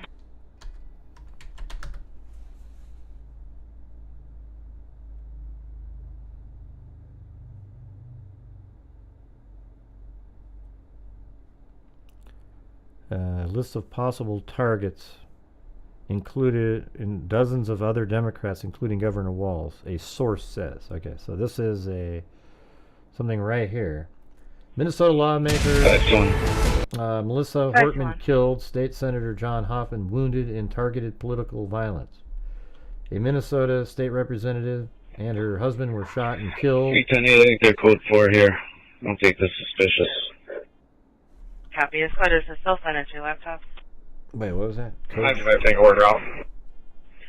9271. Clear both squads assistant. 33. Copy. It was an act of targeted political violence at their homes. Bravo 156, clear as advised, and put me back on my COT, please. All right, let me just turn that down for a second. A manhunt is now underway for the gunman who was impersonating a police officer. State Rep Melissa Hortman, a Democrat, and her husband Mark were shot and killed in what appears to be politically motivated assassination, Walz said at a news conference. Hortman, formerly the Speaker of the Minnesota House of Representatives, was a formidable public servant. The governor said of his friend, "She is irreplaceable." Let me see. A list of other possible targets was retrieved from the suspect's vehicle, authorities said. The list named Hortman and Hoffman, police noted. The list included dozens of other Democrats from Minnesota, including Governor Walz, U.S. Representative Ilhan Omar, U.S. Senator Tina Smith, and State Attorney General Keith Ellison, according to law enforcement sources familiar with the matter. Yeah, it'll be really interesting to see what he's all about. I mean, somebody that was appointed by Walz, but now he's killing, or was planning to kill other Democrats, and some of those people are like the radical Democrats, so you kind of wonder if the guy's more of a, since he's a pastor, maybe, I don't know if you put him in the right-wing category, some nut job out there. I have no idea. President Trump has been briefed on the shooting and said such horrific violence will not be tolerated. White House Press Secretary Caroline Leavitt posted on social media. This horrific violence will not be tolerated and will be prosecuted to the fullest extent of the law, she said in a statement. House Speaker Mike Johnson also condemned the violence and said every leader must unequivocally condemn it. Speaker Hortman was a leader in every sense of the word, from ushering in free lunch for our kids to protecting women's rights and reproductive care to standing up to Minnesota families. But she's one of the ones that voted against the, I don't know if that's got anything to do with it, but she voted against funding, the medical care for illegal aliens just recently. She was someone I personally relied on. First stop. Yeah. 4440. Clear report. Yeah, I'm on scene. Now let me see what the other email was. 1352. Yeah, advised it was 103. Hey, you showed up in my normal folder this time. Copy the update. Okay. 8296 Tango code 4. Copy. God, what's going on? Another massive crowd of other organizations are joining protests at the No Kings demonstration in Minnesota. This, as our hours ago, we learned Minnesota lawmakers was shot and killed in what the governor called a politically motivated assassination. God, what, it's a huge crowd. Look at that.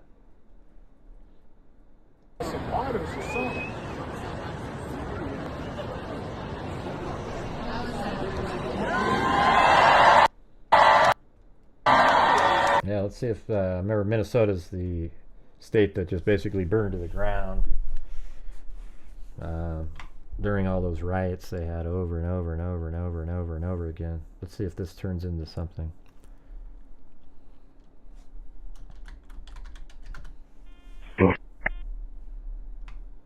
For 5.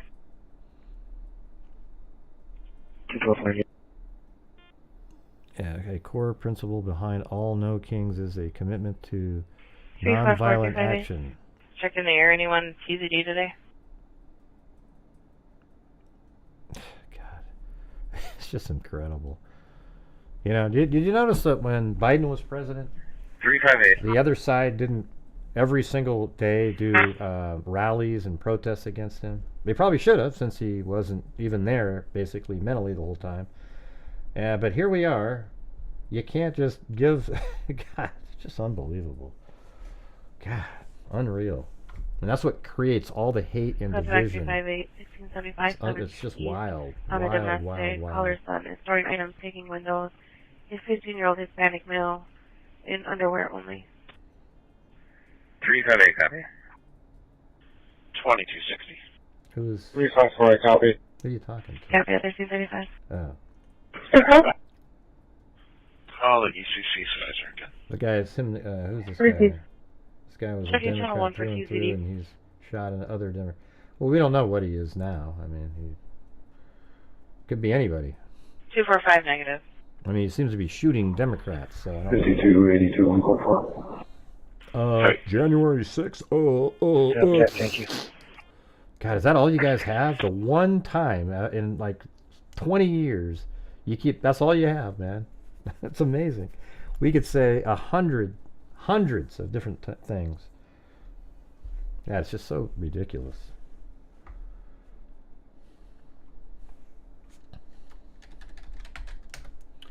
Why they haven't found the guy? Yeah, I don't know. He's just, I don't know if he has any, what training he has or anything like that, but it's pretty wild.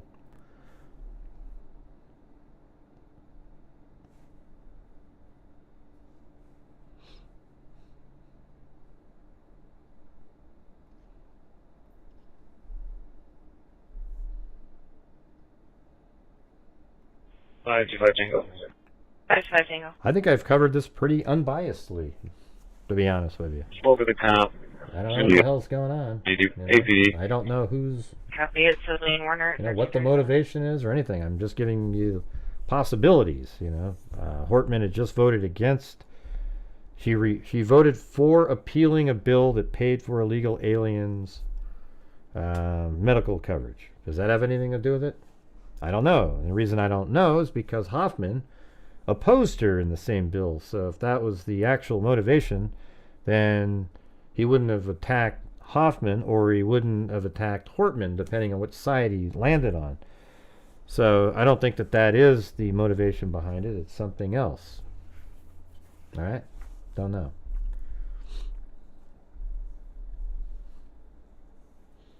But hey, if anybody out there can buy some memberships for people, that'd be awesome. Hey, thanks, Mickey, Texas up there. Thank you. Got people in here that aren't channel members. Likely some trolls like Mr. Tomato Head there. Let's see. They have his vehicle. The list was in his vehicle, right? And they also in the vehicle were flyers for that rally. Now, did he have those in there as a prop for when he made it to the rally? He parks his car somewhere, he gets out, and he looks like he's one of them handing out flyers to people, blending in. And, the No Kings flyers that he had. And was he then going to go into the crowd and start shooting more people?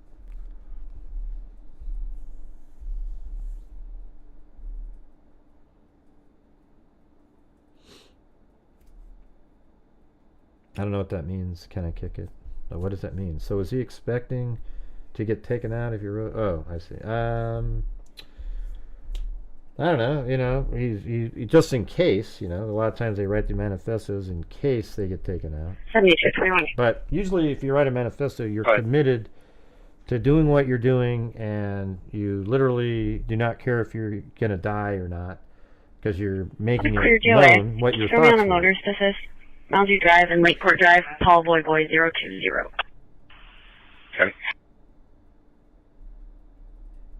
No, he said, so is he expecting to be taken out if he wrote a manifesto? You haven't released it yet, but you know. 354. Usually when you write a manifesto, you 354. want your last words out there.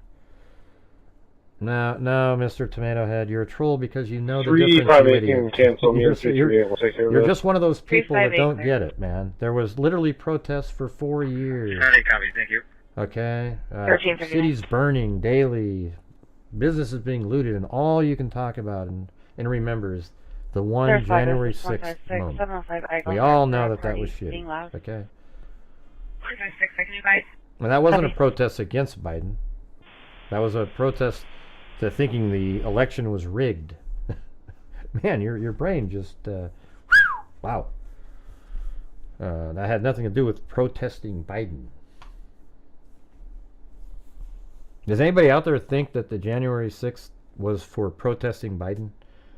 Does that even cross your mind when you think of that? Yeah, he did have no Kings flyers. Let me show you. Let's go back to some of these right here.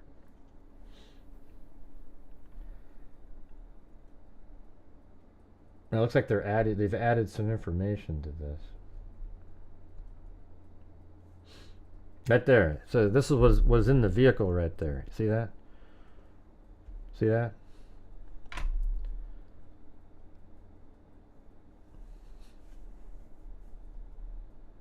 No Kings.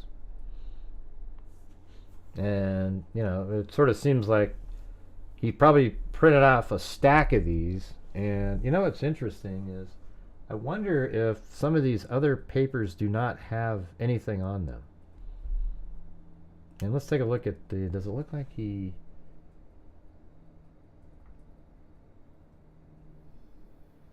Yeah, he printed those. So he wrote it once, scanned it, and printed it. I was wondering if he just took the time to write a couple of them, but it looks like I can see the shape of there is the same as right there. And also the part of the K is the same on that. So he printed that, but wrote it once, scanned it, then printed it.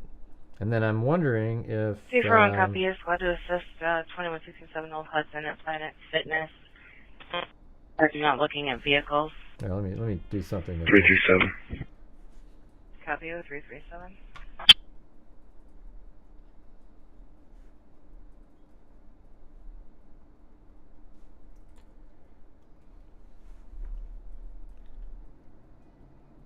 Squad 203. I think there might be I just saw Democrats on the list. 203. Can you call the counselor or supervisor, please? Hello. Thank you, 1342.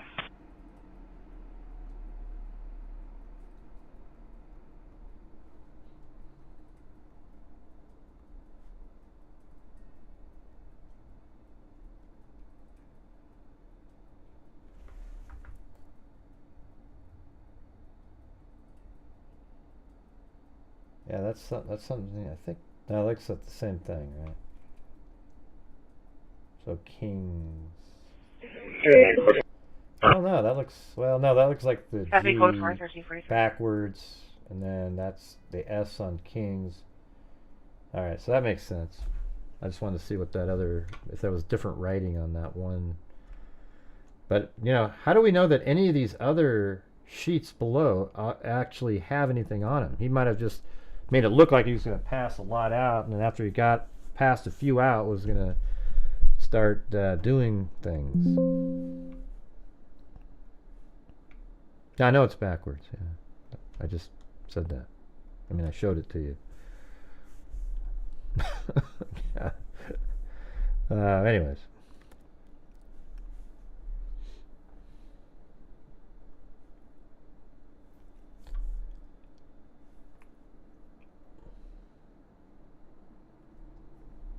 All right, I'm opening up Cindy. She just can't wait for me to open this up. Senator shot twice in chest. Dispatch audio reveals suspect barricaded himself in Melissa Hortman's house. Well, he must not have stayed there. 647, code 3 in Champlin. Stand by on a possible GSW. Sounds like there may be 2 patients. 610, do you want 1 or 2 staterooms prepared? Dispatch from 660, he advised you to call for Mercy. Let them know they need a stateroom ready. I need 2 staterooms at Mercy. Copy. 1 female victim, 3 GSWs, 2 to abdomen, 1 to arm. Can you notify Mercy of our patient, please? Copy, 223. 1 female victim, 2 GSWs to the abdomen, Oh, he was trying to cause pain. 1 to the arm. We advise Mercy we have a older male, multiple gunshot wounds, 3 in the chest. 2 to the chest, 1 in the abdomen, or left elbow. He's definitely got bleeding going on his stomach as well. He's very distended. Copy, I'll advise Mercy of 1 male with 2 GSWs to the chest, 1 to the abdomen, severe bleeding. Yeah, I don't hear anything about barricading in there. The dispatch audio from... We are going to have at least 2 patients get that different? truck coming code 3. If we could send another one to the area. Received. 7844, we are going to have 1 confirmed shooting right now. Possible more. We'll just take 1 more truck staging in the area. Confirmed shot in cardiac arrest. We will be taking that one. No more confirmed shot at this time. They want another rig to stand in the area. They don't know where the shooter is. 7844, update, suspect is barricaded in the house. Copy, barricaded in the house. No, Hoffman's wife was shot Be twice. advised, they want you guys on standby. Now that I have a abdomen. second to explain it, they want you guys on standby. The shooter is still in the house. They believe barricaded with the firearm. No, I think he went into the house, locked the door, and ran out the back door. Multiple different agencies are on scene trying to locate if this individual is on foot, if he shot anybody else around the home, just so you guys have Thanks, a little bit Georgina. more of an update as to what is going on there. Another victim in the house. Can you confirm another rig is needed? We're just going to move up just a Are you little sending bit another further. one? Okay, hold on. Just to get a better idea of how we're going to make it out of here if we do have a patient. Be advised, we do have 1 DOA. Arcade. 4 was grabbed knife point. A couple minutes ago, merchandise taken. Sorry, at after hours entrance. All right, thanks for sending that, Cindy. Party was last seen on York on a pedal bike. Black male, 20 years high. You've taken away a demerit for trolldom. On and a mask on. Gold of all clothes. 345. This is the Minnesota Department of Public 304 Safety, so copy. I can play this whenever that happens. Looks like it's Little Caesars. Copy. Although I don't know when it's going to be. This is a live stream for 1 hour and 33 minutes. So who knows when this is supposed to be. This is, I guess we'll wait and see if something pops up on it. 361. 361. Direction 51 York. I'm in there, yeah. 282, you can hold the welfare check for me. When I'm done here, I'll take it. Negative, just on York. Oh, that's kind of an eerie picture there. That's Gabby Gifford. She was shot in the head. And then she, had to leave Congress. Sounds like the suspect had 2 pocket knives on him. The victim that was killed right next to her.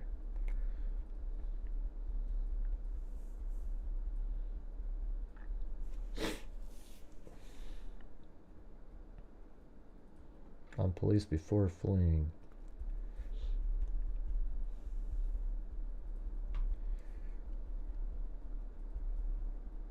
What do you mean underemployed?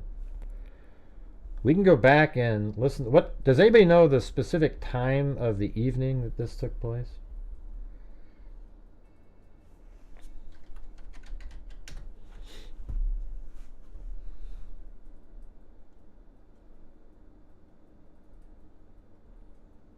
Because actually, if you go to the United States, 359. Minnesota police in Minnesota. Just 2 apartment 104 will be assisted. Copy. 345. 345.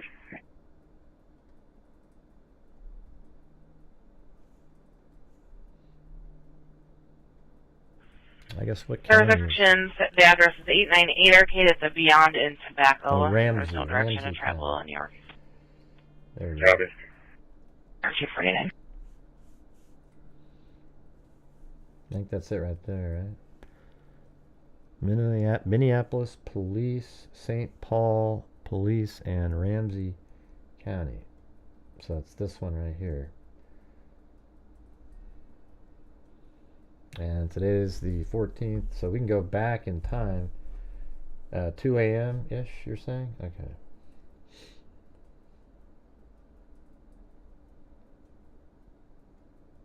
Alright. So let's download this one. Please. Asking for 2662 Tango. I believe it's 265 Tango. Tango.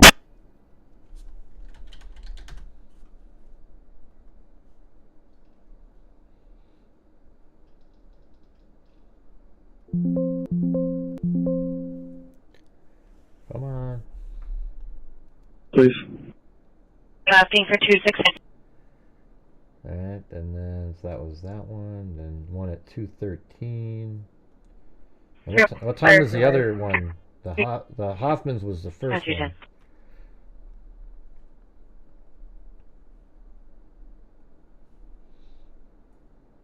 And then maybe this one that has 21 right here. I don't know, I guess we'll have to do all of these. Copy for the disturbance at 706 Maryland for the people who are being loud in the backyard at 242.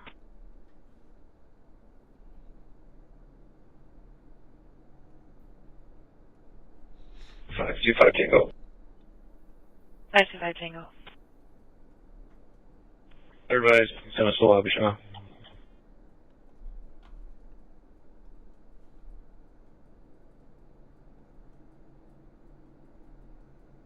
Copy on 3 juveniles taking candy from the store at Walgreens. 6-year-old and 2 10-year-olds.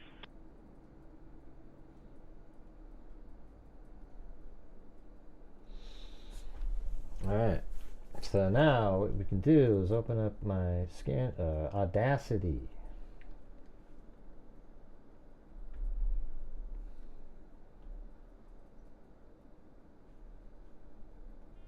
Clear advice. Thursday 51. Yeah.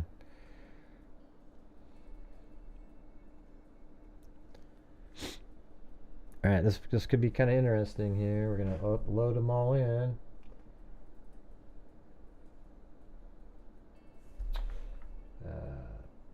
Sort 251. by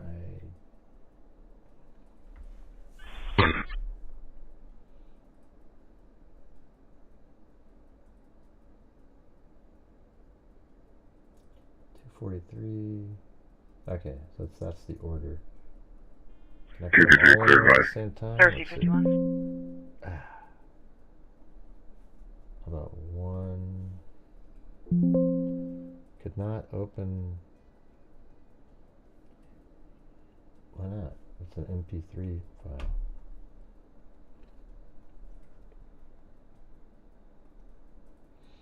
I'm going to try to find some of this information on here in a second. Man, I gotta clear these folders out. Too big.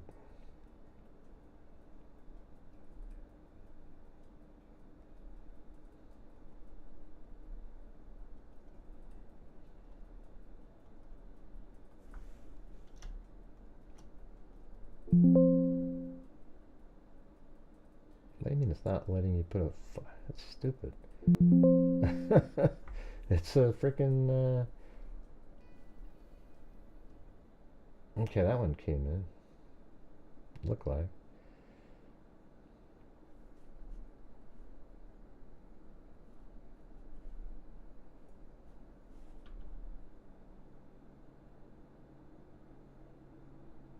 Alright, so this time it seemed to come in.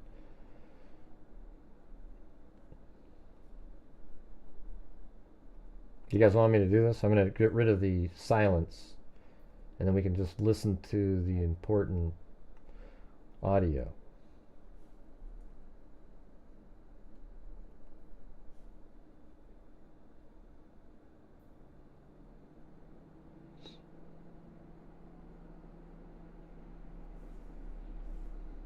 Please.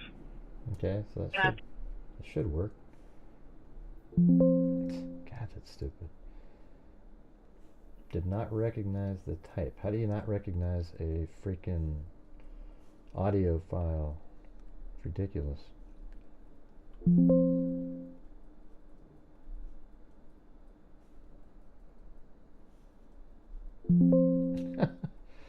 Jesus.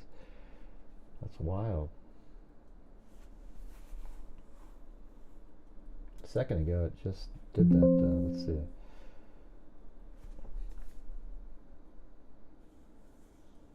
Huh. Not sure why it's not working there. Never seen it do that before. Oh, the press conference? Are you sure? That's right here. It's not... It's right there. I don't see it. Where's the press conference? Oh, just now. Okay. I mean, there's people walking around, but I don't see it. I'm on the same channel you send me, Georgina.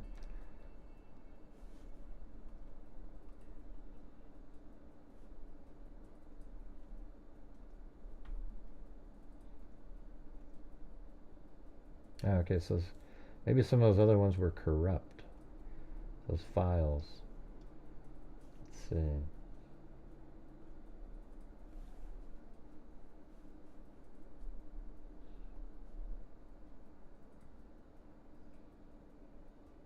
Okay, it's not on there yet? Okay. Well, this is it right here. I mean, there's somebody just walked by and looks live.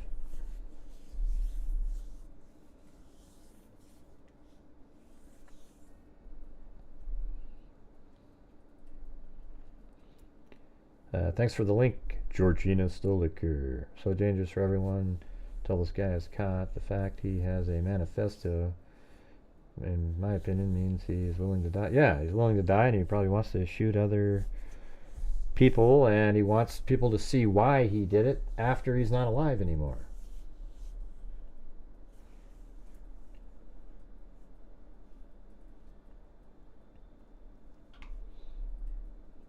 So I've got the volume on and everything.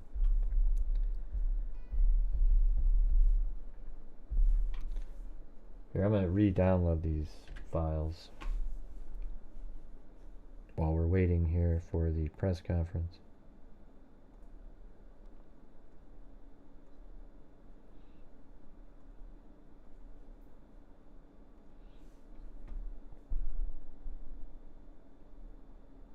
Check meters. Absolutely. Alan.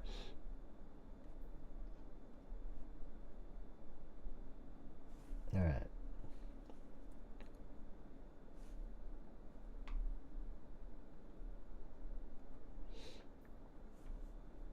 Let's see if it works this time.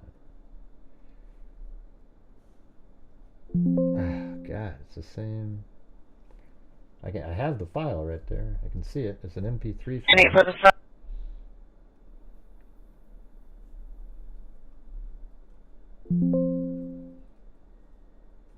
It's crazy. Compress files. Also try file import raw data. Okay, let's try that.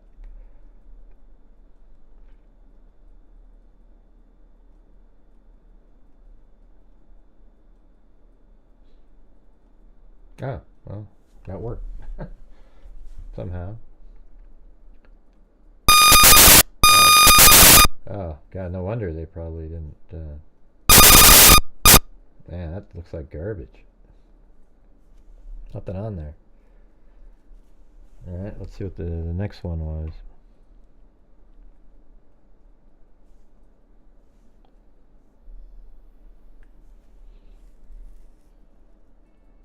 The one that has 67 at... Please. Asking for 2662. This one I did. This one I did. I believe it's 265 Tango. Tango. Please. Asking for 2662 Tango. I believe it's 265 Tango. Tango. Oh, yeah, that thing's busted. It's not working. Yep. Fire survey. 10.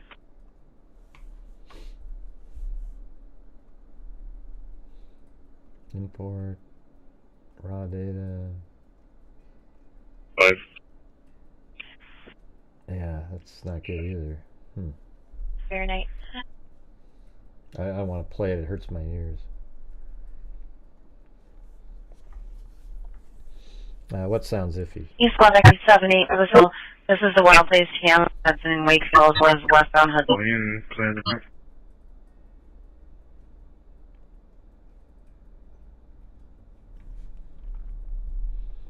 Let's try this one at 413. There's 21. So that might have been when Hortman 312. I'll beat incident the took crew place. back Mounds and Arrow. Copy, I will take over at Mounds and Earl. Do you need a second? Yeah, I'll take one. Squad through an 8. You can send it. Copy, thank you.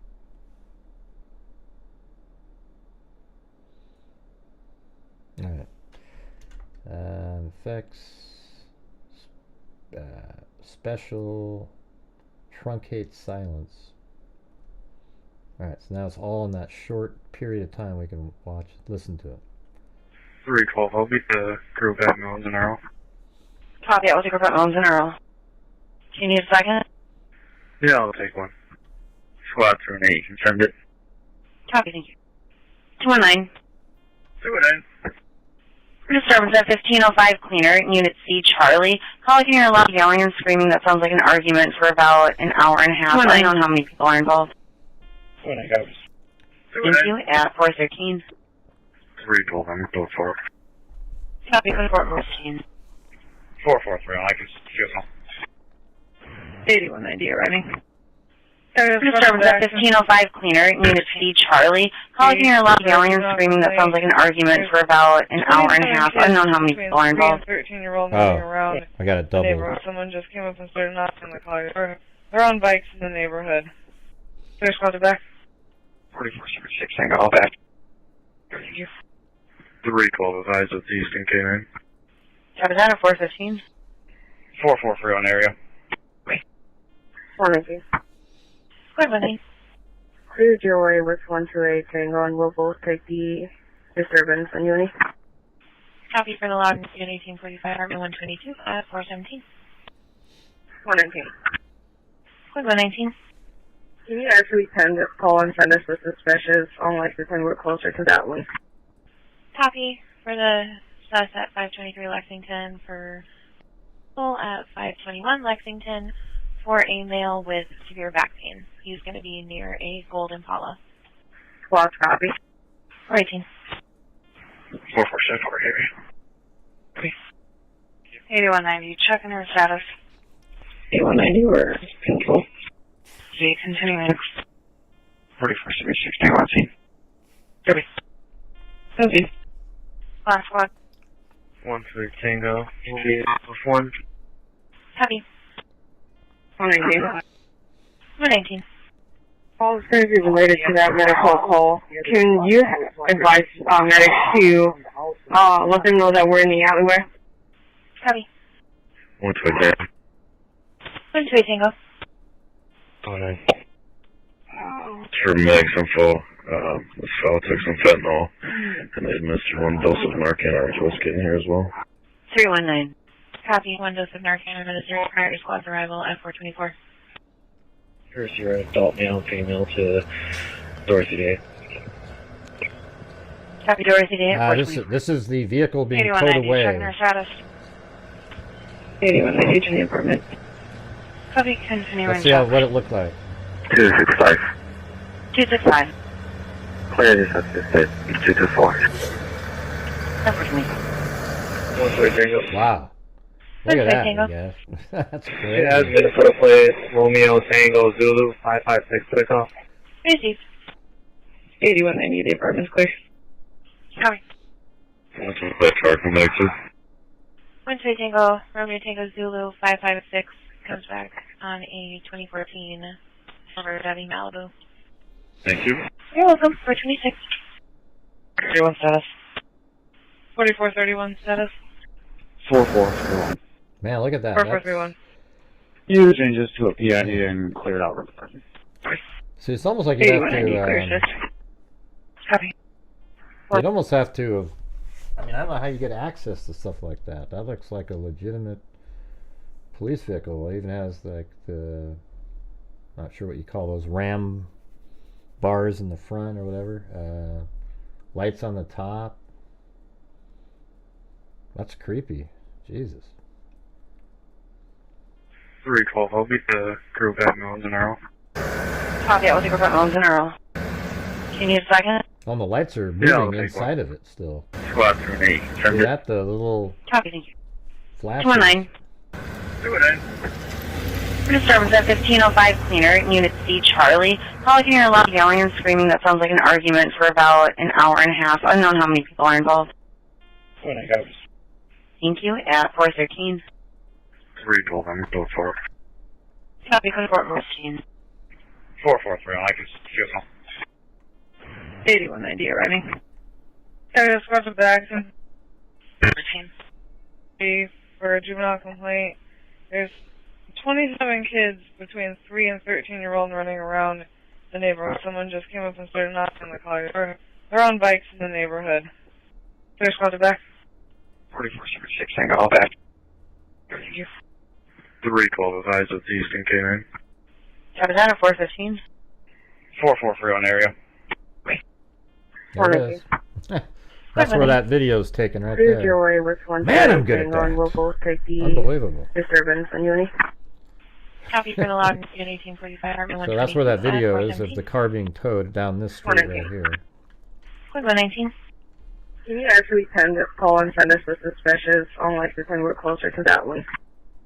Copy for the sus at 523 Lexington for at 521 Lexington for a male with severe back pain. He's going to be near a gold Impala.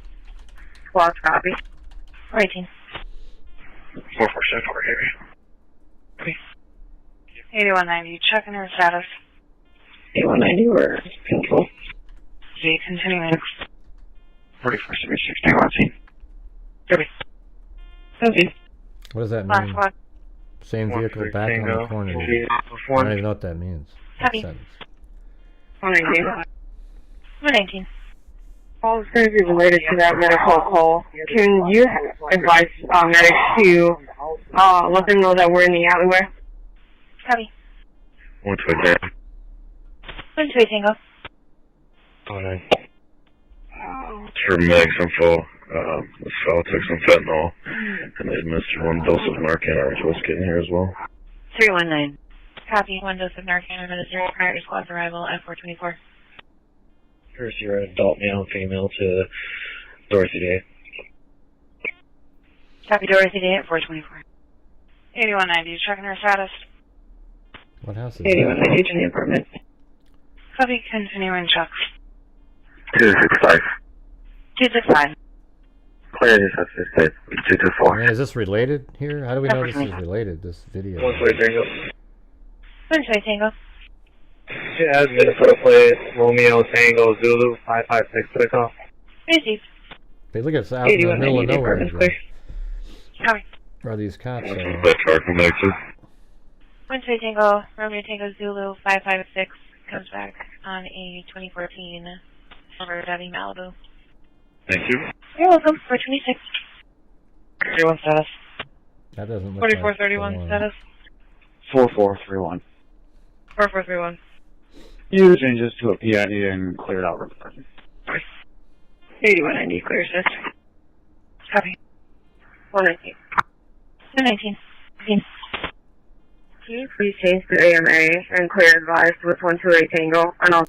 I didn't really hear anything on that, but I wasn't paying attention either. I still have the live broadcastify over here on the manhunt.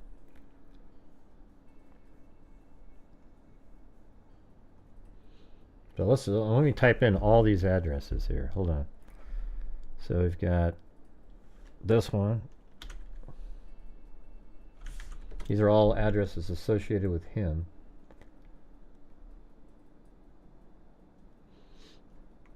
And heck, that might be the one that video was doing. Where is that?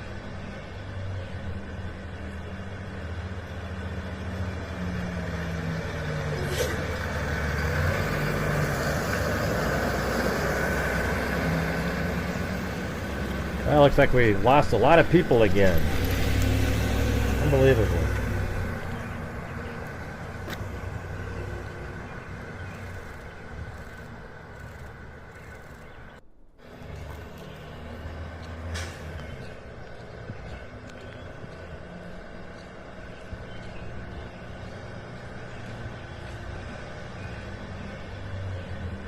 Alright, let's take a look at this house.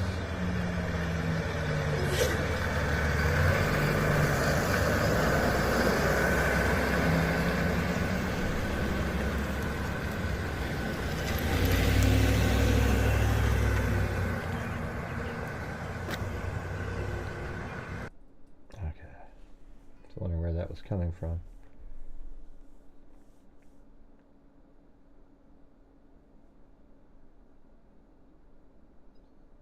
Right, are you one of those people, Max? You just did the same thing that you just accused people of.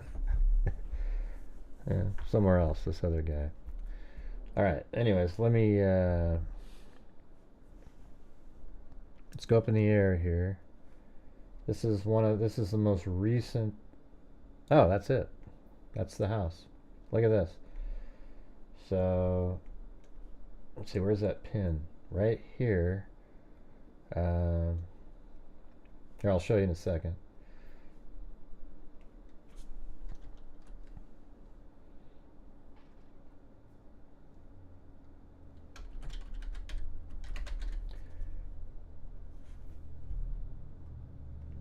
So it's right there, and let me show you. See that? Look at this. See that pond back there? Watch this.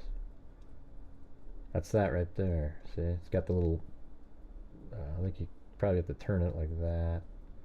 Yeah, so it's looking like that in that picture. See that? To the pond over there. All right, so let's just watch a little bit more and see.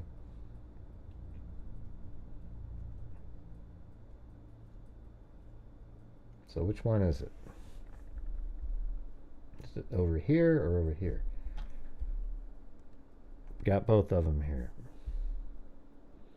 Let's see which one it zooms in on.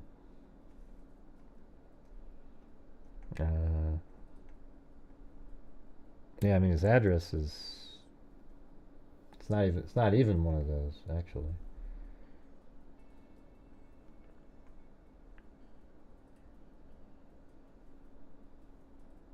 Okay, so this one, that's this one right here that they're zoomed in on.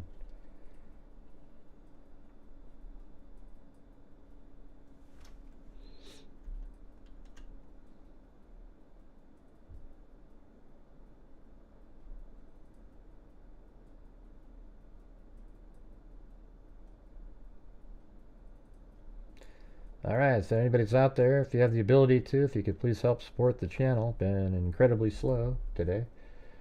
So, seems like it's been a continuing theme.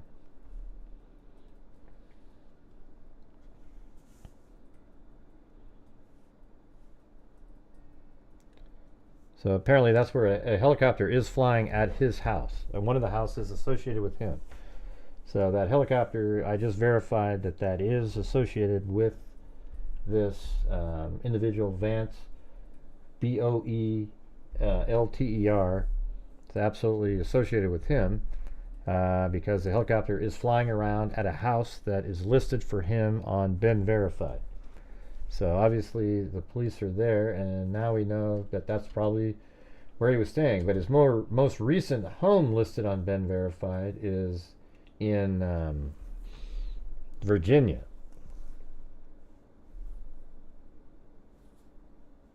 Right, it's still called a doctor. You know, that's why it's a doctorate. That makes somebody a doctor. I don't know what you mean. Thanks, Leanne Bell.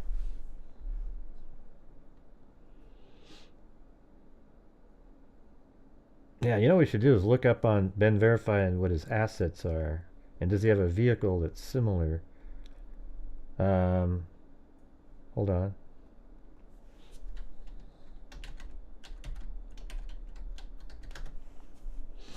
He does own a Ford Taurus. I don't know if that's not the kind that was being towed away. 2015.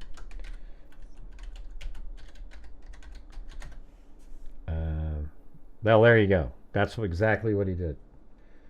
He has a 2015 Ford Explorer, and if you look right here, that's what cop cars are made of. That was on the top of that. In my opinion, let me just take a look at this. Let's look at a. How's that for investigations? 2015 Ford Taurus. Side view. God, man, you guys are you guys even following along with what we're doing here? It's brutal.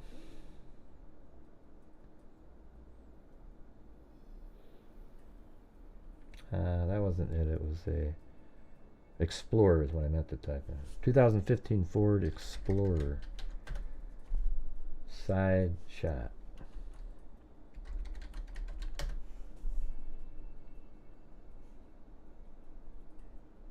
Yeah, that's it. Look at that. He owns that vehicle and he had it modified to look like that. Is that amazing? That's a 2015 Ford Taurus on top of that trailer right there. Ah, but who cares, you guys? Jesus, my God, you guys. Like talking to a brick wall.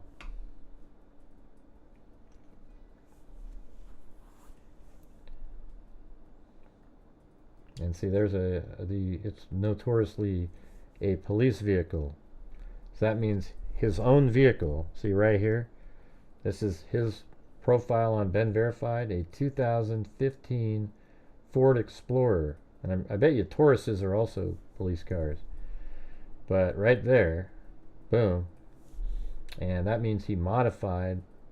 It wasn't a Taurus. I said Explorer. I switched it, Cindy.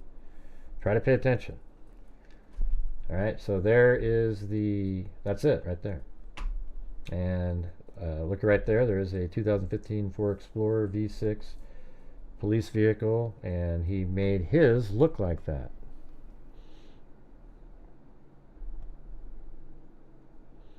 I think that was a pretty good find right there. Well, it's not low. I just had the mic off to the side of my head.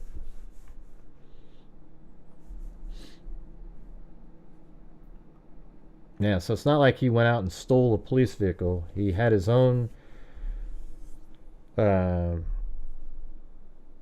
vehicle that he converted.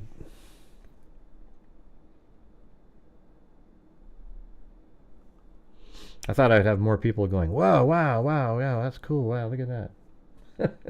You guys are just unbelievable. It's boring. No wonder. I think that's why I've been struggling so much, is that people just don't give a shit. It's like 2015 Ford Explorer. That's it.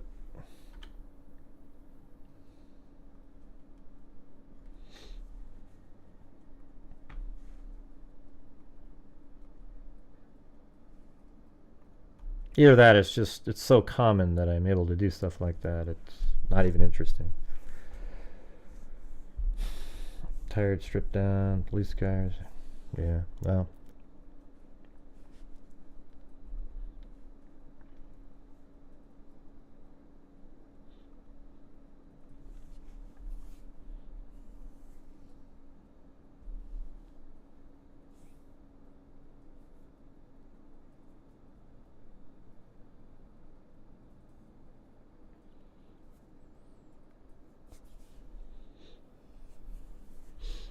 Yeah, I mean, it's crazy that he went and converted his own vehicle into a police vehicle.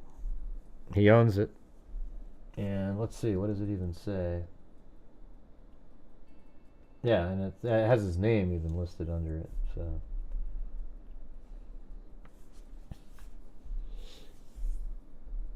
Right. You can't hear me.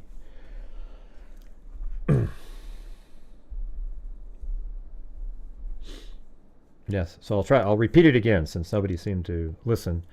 On his Ben Verified account, one of his assets is a 2015 Ford Explorer, and those are often used by police, and then comparing it to the vehicle that was being towed away, that looks like a 2015 Ford Explorer.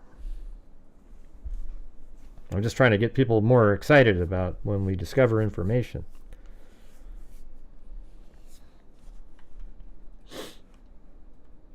Yeah, in the early morning hours today, an individual named Vance, I don't know if it's Boatler, however you pronounce it,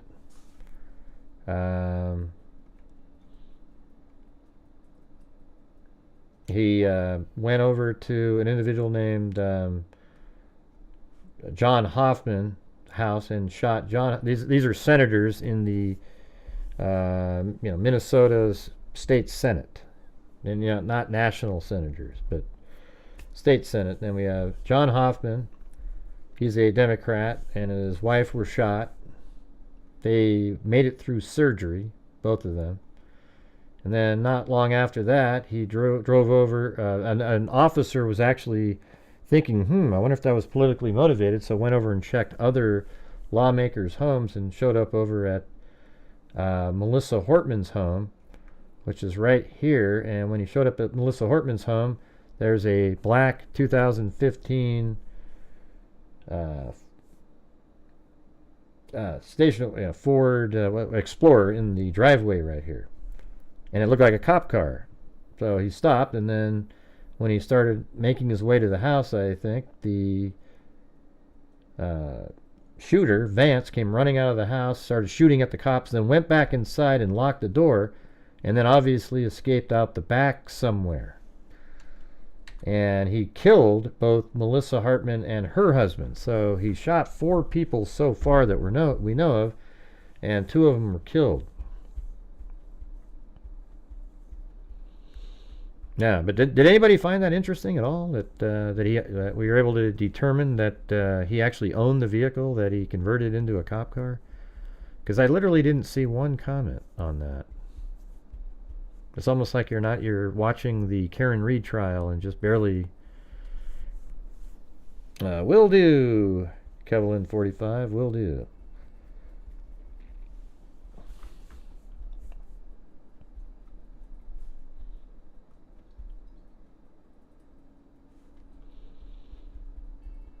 Director of Security Patrols for a Minnesota company that offers residential security patrols by guards.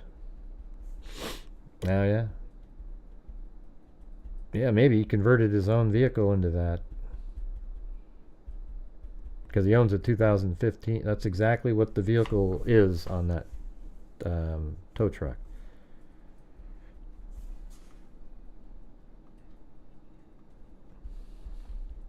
Yeah, I'm on live chat. I'm just saying that like nobody said anything like, oh wow, that's crazy. It's just talking about random stuff. I was wondering how they knew it was him so quickly. I think, well, it might be because the 2 survivors might have actually been able to say who it was. Don't worry about it, Leanne Bell. Don't worry about it.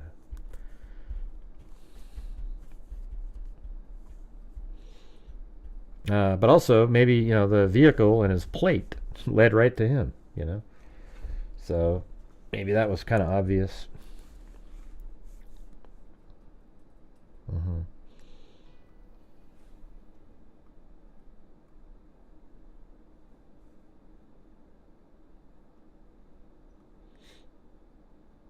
Alright, let's see.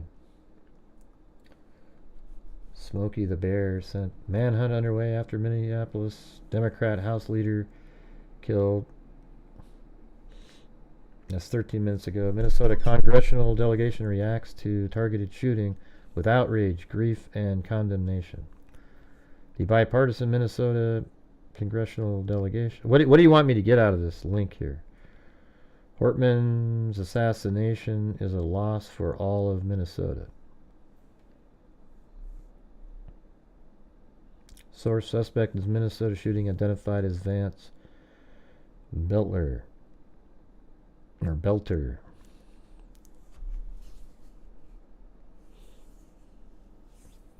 Now, who knows, Imoni? Who knows?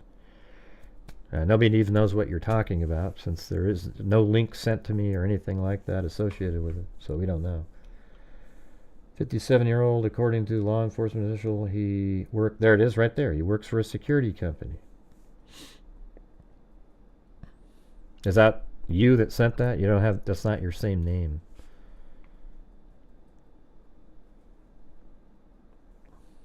No, it's not the one you sent.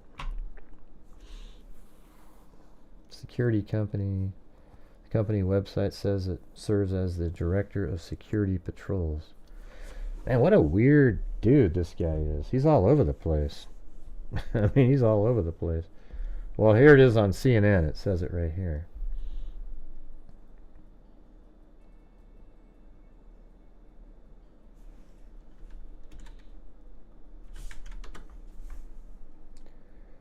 Primarily refers to something related to guard security. Daily Beast said Dem assassin is armed patrol firm, but he's killing Democrats, so it's, I don't know what to call him at this point. That's what the Daily Beast says. Suspect is politically motivated assassination, Minnesota state law. Why hasn't I had that hearing yet? I want to hear the new press conference. Not hearing the press conference.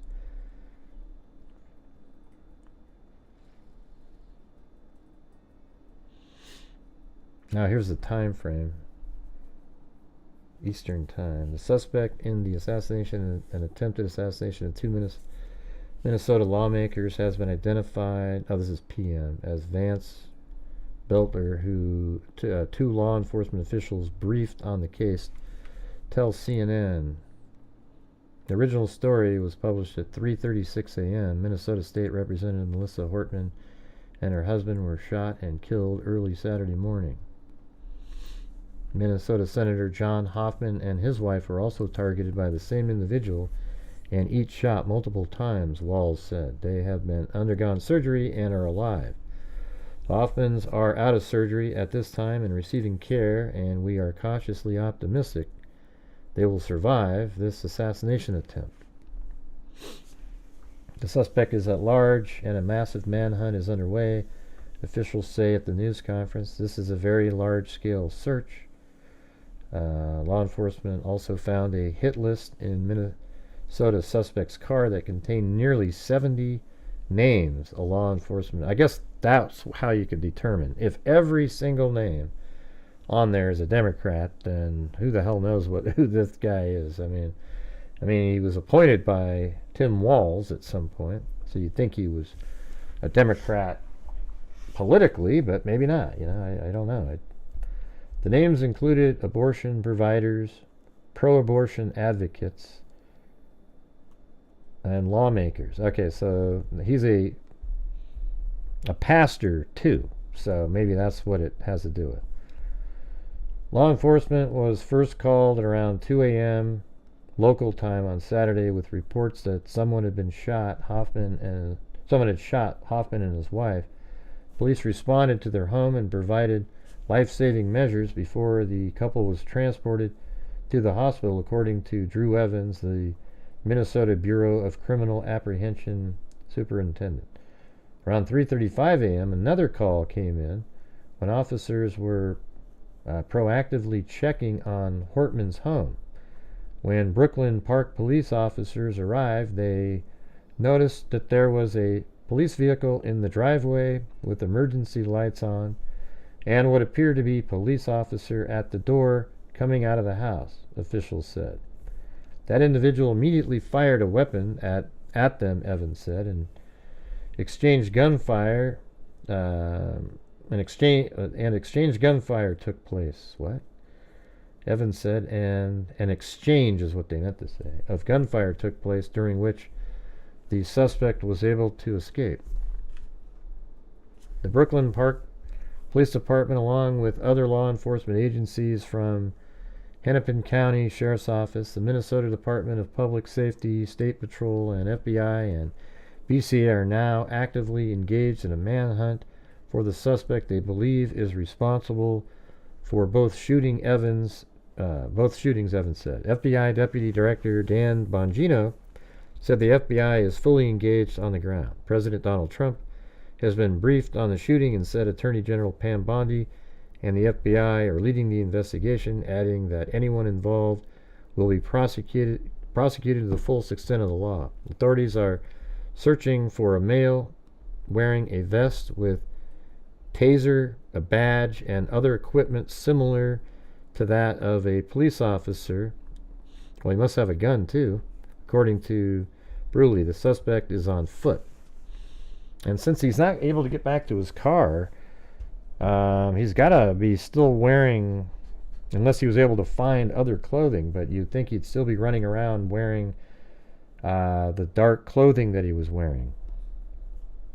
Maybe he got rid of the belt and the badge and all that stuff. But if he was able to find clothing, it almost feels like he's gone into somebody else's house currently. I don't know what this guy is. Either way, it's it's not tolerated, no matter what it is, it's not something that should be tolerated whatsoever. Okay? It doesn't matter what party or anything like that. The thing is it's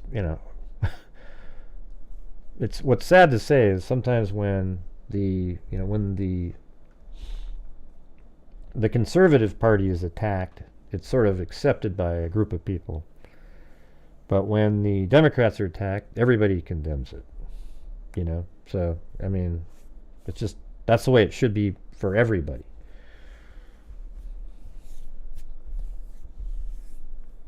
Walls has activated the State Emergency Operations Center across the Jurisdictional Joint Information Center. The Brooklyn Park Police Department issued a shelter-in-place order in a 3-mile radius of Edinburgh Golf Course. And that's what I have represented by this circle, or not that circle, this circle right here.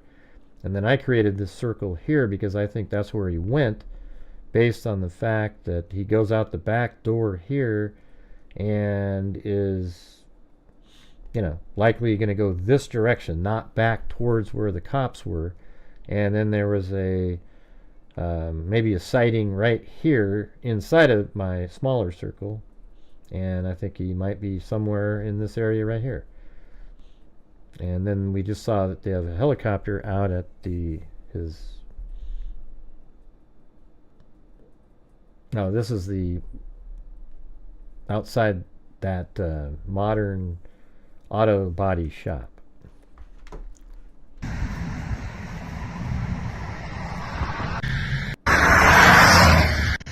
Now, I don't know what they're doing at that auto body shop, but that's where they're parked. They might just be there blocking the roads or watching. I don't know.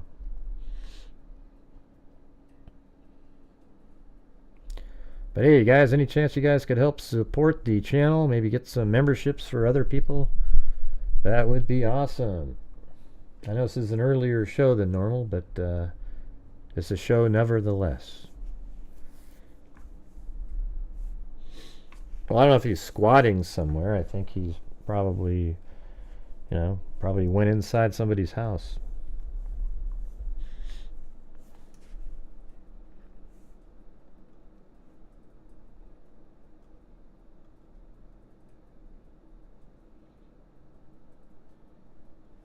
Oh, wow. Okay, so check it out. This is one that Cindy sent. It's looks like front porch camera footage circulating online claiming to be from the incident.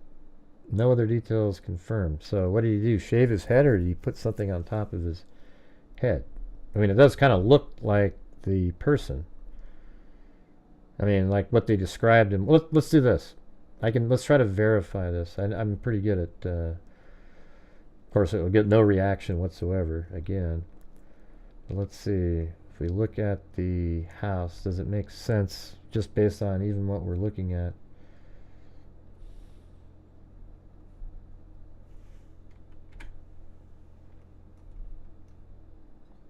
What the hell happened there? Jesus. Just went like through the earth and went somewhere else.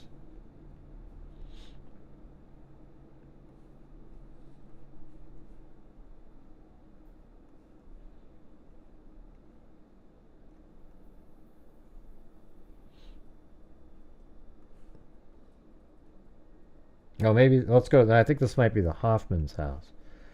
Let's go to there. That was probably more likely the first one.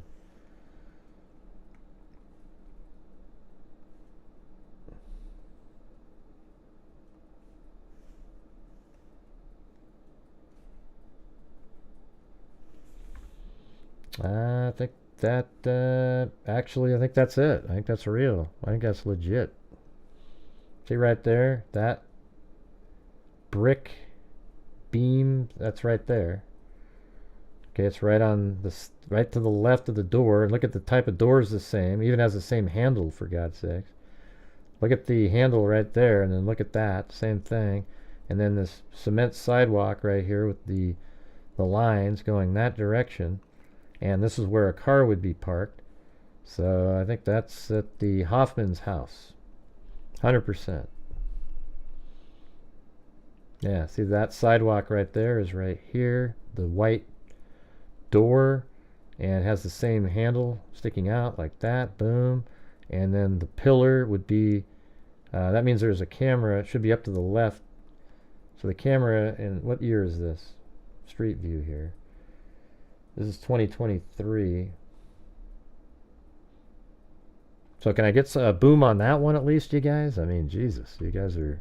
Okay, there we got one. All right. My God, it's like pulling teeth. So there might be a camera right up in this corner. I think I can see it. I don't know if you guys... Can you guys see that? It's just this little dark spot right up in there, right up in the corner. But it's definitely, there's something there, and I think that might be where the camera is. It could also be part of this light system here, but I think it's whatever that darkness is right there, up in the corner. So yes, that is a legit image. Wow, that's even creepier. So what did he do? Shave his head beforehand, or did he put some weird cone head type mask over the top of his head? Look at that. He was trying to not be recognized when doing this. So if that is something he put on his head, he could pull that off, because that does look, doesn't that look not real, sort of? Either that or it's just newly shaved person, but something weird about the ears in this image.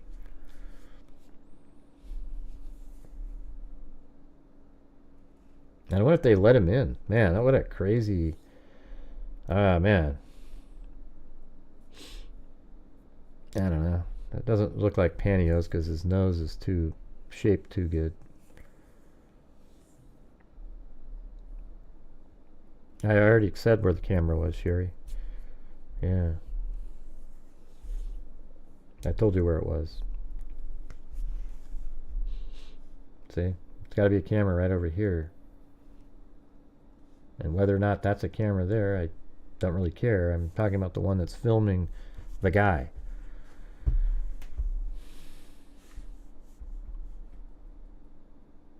Hey, thanks DRPR. Or P4, I mean. Dr. P4.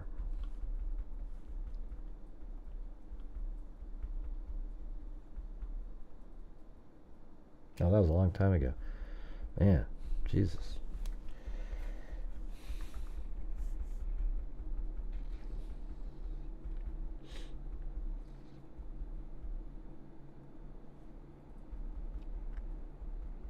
Well, hopefully they're going to start here pretty soon.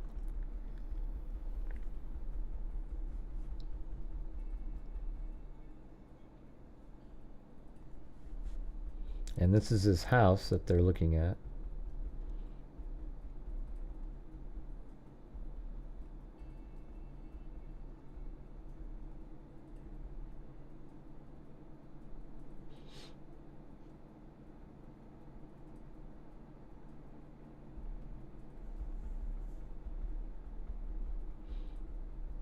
So he must, I bet he still owns it then. Oh, look at that.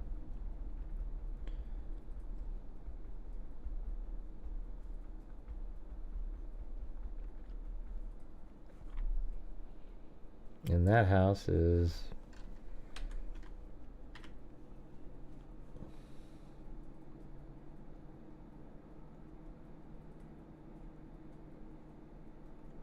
let me save this. I think I did already.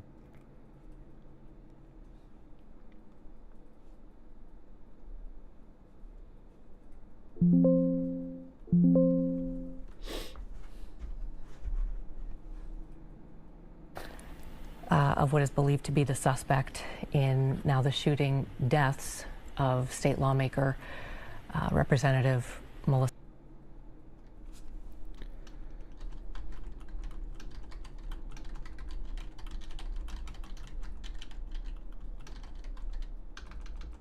I don't even know what the hashtags are or anything.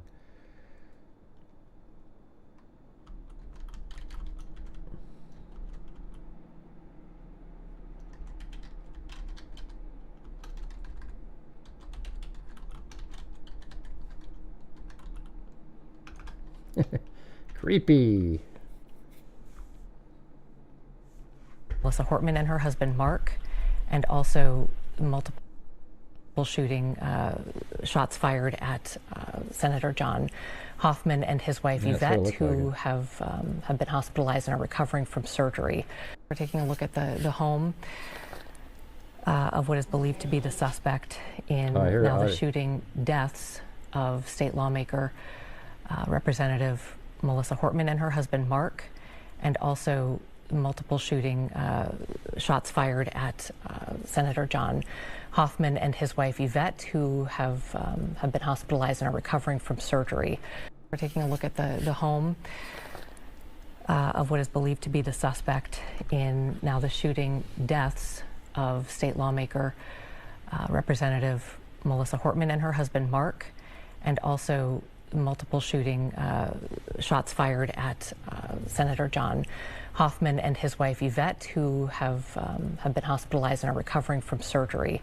We're taking a look at the home of what is believed to be the suspect in now the shooting deaths of state lawmaker Representative Melissa Hortman and her husband Mark. I'm not sure where this is playing. Oh, there you go. They want to keep playing it over and over again. Just kind of waiting for this press conference to show up. Looks like they're about ready to get going. I can't hear you. Uh-oh. Anybody else have a secondary place? He might have just been testing for...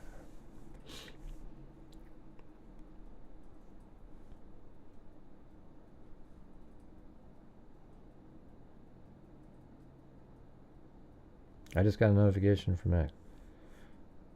Yeah, I did. I did. Well, you probably follow me on Twitter, so then it would tell you that. And I have no idea. What do you guys think of that? This is a weird situation, because you have a guy that was appointed by Governor Tim Walz, so you'd think he'd be a Democrat, but apparently he's targeting, you know, pro-abortion people, right? Isn't that what it said in that one article?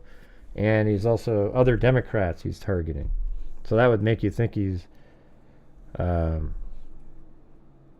don't really know what you, like a right-winger, hard right person or something. But I don't know. I don't know what this is. It's pretty wild, pretty weird.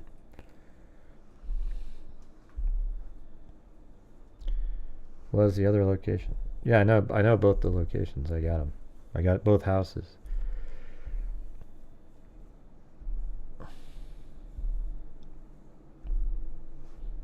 Yeah, it kind of looked like SWAT.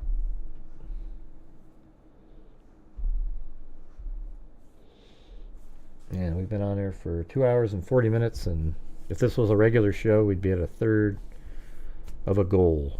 It's just totally different times these days. Nobody's, you know, it's hard to get people to support the channels, you know, unless you're the really big ones who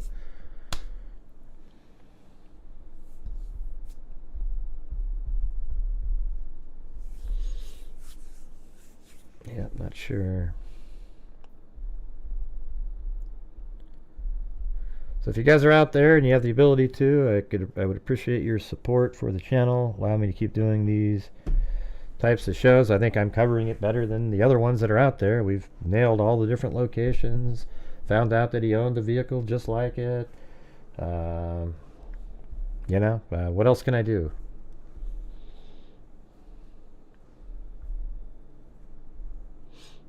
Yeah, but why would he only be shooting one party of people? We haven't seen any Republican names that he's gone after. That might be intentional, but wouldn't want to confuse people.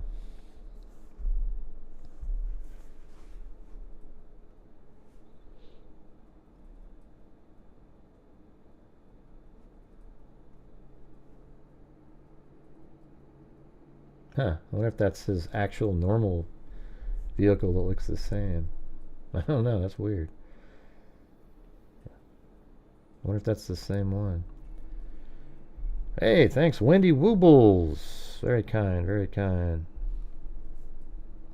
Yeah, I went over all that earlier. Sienna. Must have missed it. And no, that's not true either. The Hoffman did not vote against the repeal, or he had voted against the repeal. It was Hortman who voted for repealing, giving illegal aliens free medical coverage. So they contradicted each other. So that's what made me think that that's probably not why they were killed, because of the stance on repealing the healthcare for illegals, because they countered each other, but they were both shot at. I have already told you what it was, Urban Infidel. I've gone over it at the beginning of the show. And that's not true either. One victim did it. We went over it earlier.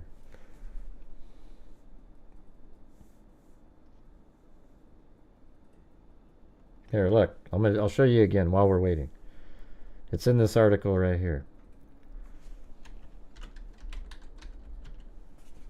Earlier in the day, the House passed the bill on a party line vote, the exception of the House DFL leader, Melissa Hortman, who also agreed to vote for the proposal, meaning to get rid of it. It said neither, and then down below, amazingly, Hoffman's in the same article. Most of the Democrats that were in swing districts are the ones that voted to repeal it. But down here it said Hoffman voted against the repeal. See that? John Hoffman right there. So that means they contradicted each other. Do you see what I'm saying, Urban Infidel? Did you actually focus on what I was just saying? So they completely disagreed with each other, and they were both shot at, so that makes it unlikely that the reason Hortman was killed was because of her vote on that issue. Because why would you shoot Hoffman when he voted the right way, according to the shooter, right? What about Fox News, Cindy?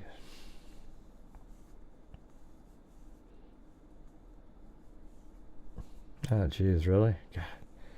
This is just so unbelievable. And this is what's going to go on for 4 years, because that's what they want it to be. Look at how shitty it was for 4 years. We need somebody else. But who created it? Thanks, Derek Sherman. Okay, no problem, Urban Infidel. I saw the same posts you did on Twitter, though. All right, the same ones that say stuff like, oh yeah, they both voted for something, and then I looked it up on by myself, and I found that they voted against. They were on opposite sides. So obviously the shooting is for some other reason, or just could be just in general. I mean, who the hell knows?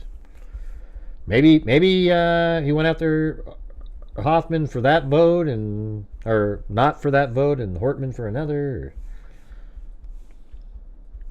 No, but you want to be right, though, right, Urban Infidel? I mean, who doesn't want to be right? I mean, do you wake up in the morning saying, boy, I want to be wrong today. I want to tell everybody stuff that isn't true all day long. Nobody does that. And I almost said it myself, Urban Infidel. I just happened to look it up first. And in an article that was written yesterday. I mean, amazingly, this is from yesterday, before any of these shootings happened. Yeah. Well, that's good. People should try to be right.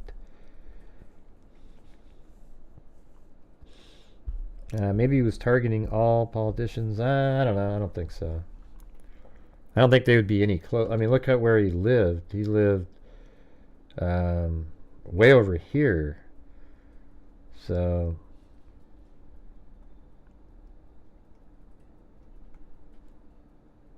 was that right? Yeah, there's the pond. So this is his house right here. This one, right there. That one. Let me put that on there. I'm sure there's a lot of other politicians in between there and, you know, these houses. I mean, they probably, tons of them live in the area over here.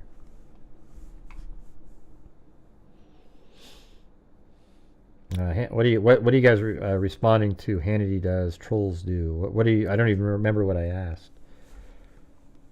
But thanks, Derek Sherman up there. Smokey the Bear 47 email. Oh yeah, you're that person. I think I read that one, didn't I?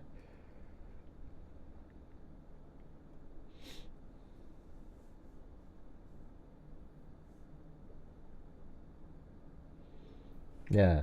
So we went over most of this. I think this is 2 hours ago. We have we already went over those. That says the same thing. It's just flipped upside down.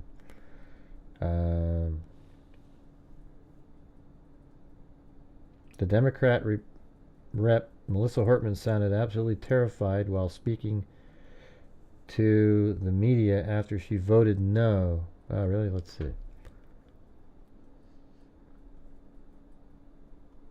By that vote, and we worked very hard to try to get a budget deal that wouldn't include that provision. I know that people will be hurt by that vote, and I don't think she sounds terrified. She sounds like she's upset. We worked very hard to try to get a budget deal. Why do people type in, like look at this. Holy crap! Melissa Hortman sounded absolutely terrified. Does she sound... Put a 1 if she sounds terrified. I mean, she sounds like she's upset about it. I know that she didn't want to vote for that provision. People will be hurt by that vote, and we worked very hard to try to get a budget deal. Come on, you guys. That's just crazy. Unbelievable. Anti-Trump, no kings. Yeah, so he has... But see, here's what I think. If he's a... Well, we could do it two ways. If he's a right-winger, that these things right here, these no kings, are pamphlets that he built to blend in. Like, hey, look at, I'm part of you, I'm part of you. And then he's going to shoot all those people. Right? He's going to go ahead and shoot other Democrats. Okay? Now, if he's a left-winger that went nuts, maybe he's part of the no kings thing. He doesn't like the votes. They were kings when they voted on things.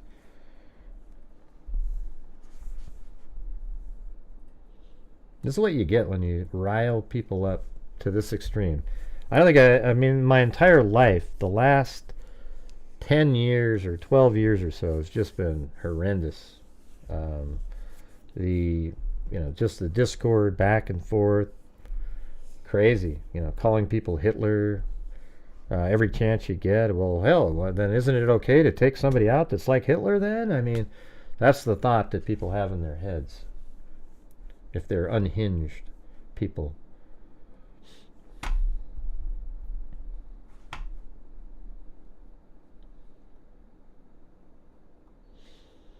Yeah, I guess this is just, I mean, this has been going on. Well, is this a different one? Oh, now they've started it again or something, right? Let me go to the Minnesota Department of Public Safety live. Yeah, so they must have restarted it because this is only 15 minutes long now. It had 3 hours on it before.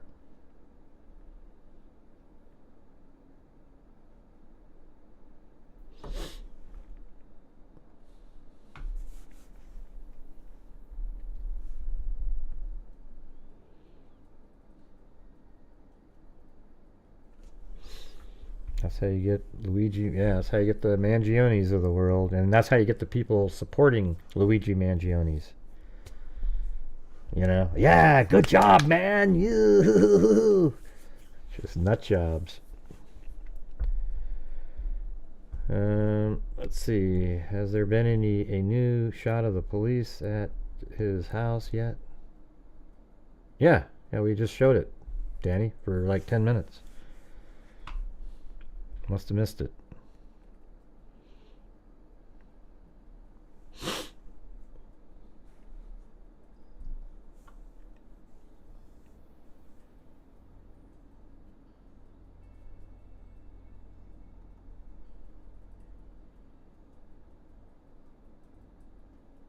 I think it was this one right here. See? And that's his house. And we have that house is right there. Right here. There's no street view or anything out here to even get a look at it, but there it is.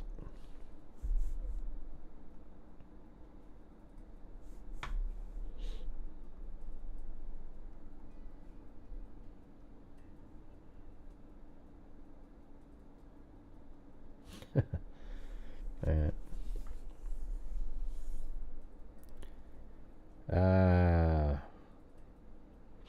I don't know. Well, I mean, I think depending on what the evidence they collect, I would give Koberger the death penalty. You know, if they have other information that we haven't seen, you know, but life without parole for certain, you know. But yeah, it's one of those things where you're just kind of like, well, I mean, the thing is I'm 100% certain myself that Koberger's the killer. You know, so I guess it would depend on, like, when the evidence comes out, is there any realm of lingering, any sort of a thought of something?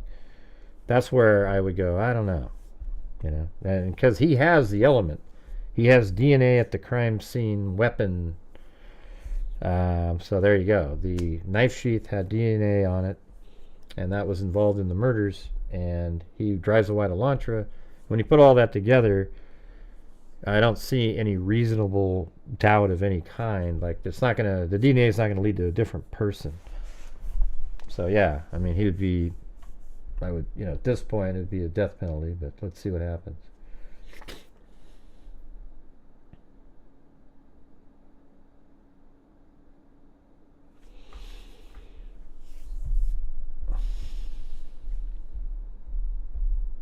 I just want this press conference to start. I'm not sure what they're doing. I think they might be onto something, and they're delaying it, you know? I guess we gotta, like, and it's weird how the scanner audio is just completely stopped. There's been no scanner audio. And I have that up on full. We haven't heard a damn thing come from that.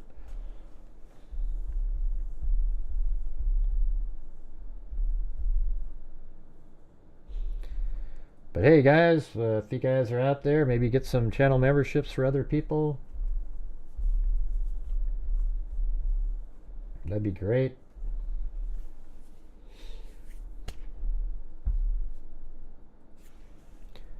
Yeah, so we're just waiting for the press conference, an update. And around 2 in the morning, a call to 911 came in where the right here at the Hoffman's residence, And now we have a picture of the crazy person, which is right here. This is actually 4447, Vance. declare report. You can add me back into the Bellwood PPV, please. So this is Vance right 47, I here. have clear report. What was the last? I mean, maybe he does have something on his head. I don't know, but I mean, I'll be back out on the PPV on Bellwood. Copy. you know what's interesting is on this one it doesn't look like he has something. 466, 4440. But right here, it looks like his nose is scrunched up 66. as if he does have something on his face. 4440. But in this one, he doesn't. I don't know. But anyways, this is at the Hoffman residence. And this guy doesn't look like that. Referencing He that has previous hair on his medical head. 641 South Huntington Court. The party now has agonal breathing and they are starting CPR. Yeah, so Vance doesn't look like that. He has hair on his head and everything. So we don't really know what this is. This is him, though. This is the Hoffman's residence, and both of Hoffman and his wife were shot at and not killed. They made it through surgery, so we still don't know what the final disposition is. I hope they survive. Then down here, over at Melissa Hortman's house, also another senator, just like Hoffman is. But she was like the head of the Democratic senator. And at like 4 in the morning, cops show up over here because one of them was just curious, like, oh wow, somebody shot at a Congress or a senator. And they thought to themselves, man, maybe they're targeting other senators. So happened to drive over to Melissa Hortman's house. And when he got there, there was a car in the driveway. A black 2015, I think it was Ford Explorer. And there it is right there. And it so happens that he owns one of those. I looked it up on Ben Verified. He owns a 2015 Ford Explorer. And they're used for cop cars a lot. And it's all been decked out. So he's got the ramming thing up here, everything, etc. That was parked in the driveway here with its lights on, looked just like a cop car. So the other officer who showed up, you know, he gets out of his car or probably starts walking up, and then this Vance guy comes out and then just starts shooting at the cop and then goes back inside the house and locks the door. So when police ran up and they probably tried to get in, it was locked. But while they were trying to get in the front of the door, he goes out the back door and heads somewhere. They did have some cops over here at this Modern Auto Body Inc. here, but you know why they were there. They might have just been there to monitor the streets to see if they could see anything. We don't know why they were there. And they have this whole 3-mile radius from the golf course. Check testing, testing for level. Check testing 1, 2, 3. Check testing 1, 2, 3. Check testing. Good. They finally got some audio. And now there's a manhunt looking for him. As we showed earlier, they have helicopters over at his house trying to, you know, investigate whatever he was doing. Don't know. He obviously, I don't think he made it back home. He'd have to have another vehicle somewhere. What a crazy thing to even try to do, really. It's weird. So this must be about ready to start, I would think.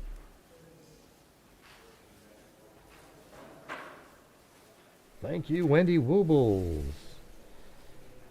It's, if time permits, can you compare the Ring doorbell photo to his photo? Yeah, well, it just doesn't gonna look anything like him, Wendy.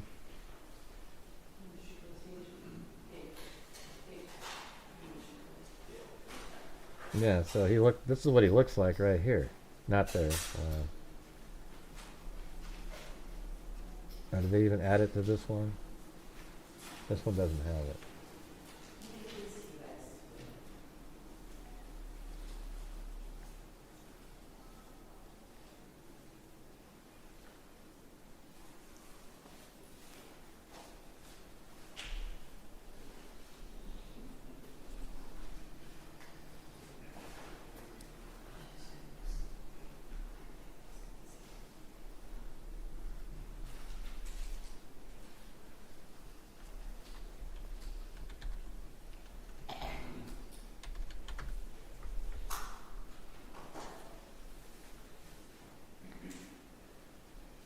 There he is right there. That's a picture, Dr. Vance.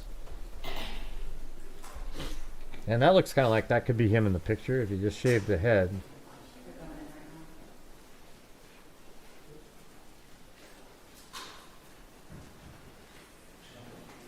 And this one's obviously a long time ago here. This is what he looked like now. Like that. More like this. Definitely looks like that could be... Good afternoon, everyone. My name is Bob Jacobson. I am the Commissioner of Public Safety, and it's my honor to serve in that position. We're here today to give some updates on the current investigation. First off, I would like to thank the law enforcement agencies and the public out there who are being vigilant, our law enforcement partners who are watching out for others in our community, the understanding and patience of the public as we work to find this individual and bring that person to justice. We know that it's been a difficult day for not only those who have worked with those legislators, but it's also a difficult day for those in the state of Minnesota who are working through this terrible tragedy. Today we have a few speakers who are going to, again, give some updates, and we will be available to answer some questions once all the speakers have had that opportunity to say a few words. So with that, I'm going to turn it over to Superintendent Drew Evans of the BCA. Thanks, Commissioner. And today we are asking for the public's help at this point in time in locating Vance Luther Bolter, who is a 57-year-old white male who's 6 feet 1 inch tall, 220 pounds with brown hair and brown eyes. I know this name has been reported in the media so far, and we are confirming he's a person of interest that we are looking to locate in relation to this. At this time, we would ask the public, if you do locate him or see him, to call 911. Do not approach him. You should consider him armed and dangerous, and you should call 911 immediately with the information. He was seen this morning wearing light-colored cowboy hat that you can see up here in the clothing there, with dark-colored long-sleeve collared shirt or coat, light pants, and carrying a dark bag. If you have any tips about the whereabouts or any information that would be helpful, you can call local police department, or you can call our BCA tip line at 877-996-6222, or email us at bca.tips@state.mn.us. We still don't know if additional people are involved, but this individual is the one that we're looking as a person of interest right now, but there may be other people with him, and we would like to speak to anybody that may have had contact with him at any point in time. So please connect with us, even if this has been some time ago today, so that we can follow up and continue to work together to keep our communities safe. And we, as the Commissioner noted, we'll take some questions at the end. But again, we are seeking the assistance of the public in locating him. I want to continue to say, as you see, there's hundreds of law enforcement officers working on this right now for the partners that you see up here today, as well from Champlin, Brooklyn Park, the State Patrol, Hennepin County Sheriff's Office, FBI, ATF, just a myriad of partners working to try to locate this individual. And with that, I will turn it over to the mayor, and we'll answer questions at the end.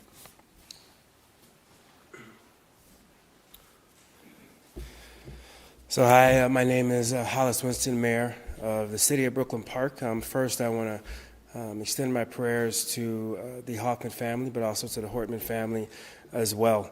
You know, there will come a time down the road for healing within us as a community, but right now I think what's required is a calming words and rhetoric. I want folks to make sure they listen to the facts from credible sources like law enforcement, but also to resist spreading misinformation. And then again, asking folks to listen to law enforcement in general when law enforcement has those specific asks. In Brooklyn Park and Champlin and our surrounding communities, in fact, the state, we're very much family. The Hoffman and Hortman families are very much our family. And so our prayers continuously go out to them. And it's very much a time for us to come together as a community and as a family. And I think people need to see it that way. I want to thank law enforcement, Governor Waltz, Commissioner Jacobson, Sheriff Witt, FBI, various counties, local law enforcement. Even with our city of Brooklyn Park, we're seeing a ton of local law enforcement and county law enforcement just supporting our city overall, and we want to thank them for doing that. They're dedicated to keeping us safe and to securing justice. I would say to support them again, if you have information, there'll be information behind me. Please share that information. And again, please look and listen for valid information and share that. There will be a time to come together, and I think specifically for the city of Brooklyn Park and within our area, there'll be a time where we come together and we work through what we're going through now as a community. But I want to say this. You know, this individual did this to instill fear into our community, but they also wanted to create a distinct and singular point of view.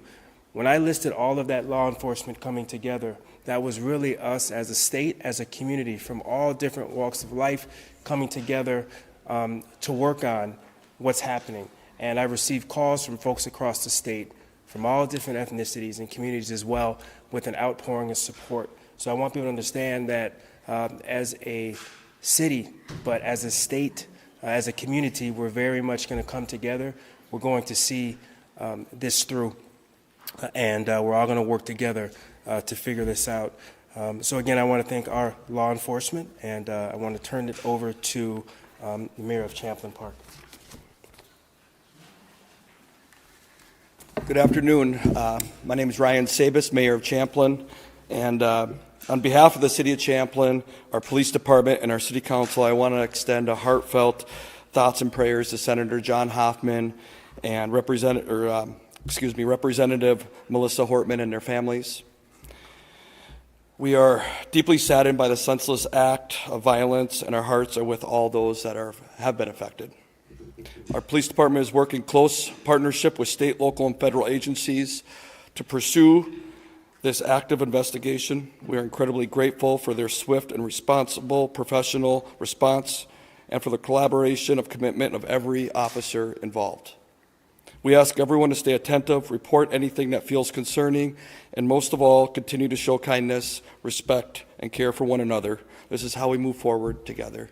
And again, thank you all for being here. And again, I think Mayor Winston said it well that Hoffman family and the Hortman family are very much part of our communities, part of our fabric of our communities, and we really wish the families all the best. Thank you.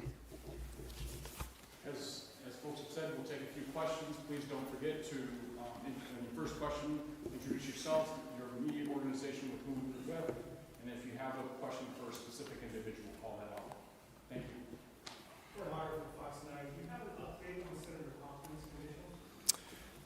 The question was, do we have an update on Senator Hoffman's condition? We don't at this time. The last information we had is that he was out of surgery and was in stable condition at that time, but that certainly experienced significant injuries, so we'll have to continue to monitor that. You said person of interest, so not a suspect, or is... He's a suspect, one and the same for this particular case at this point in time. Okay, so we can say suspect. You can say suspect.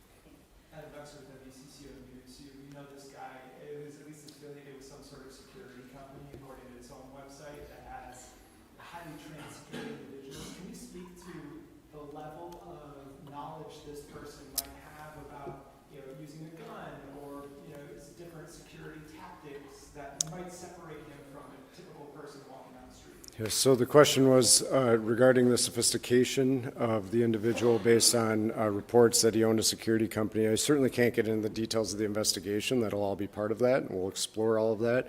We're aware of the connections that you reference, and the team will be dissecting that between the investigators, Brooklyn Park Police Department, and all of the state, the local, and federal partners that are working on that. Certainly, an individual will have some familiarity if that's the line of work that they're in with some of the tactics that you noted, but we'll be exploring that more fully.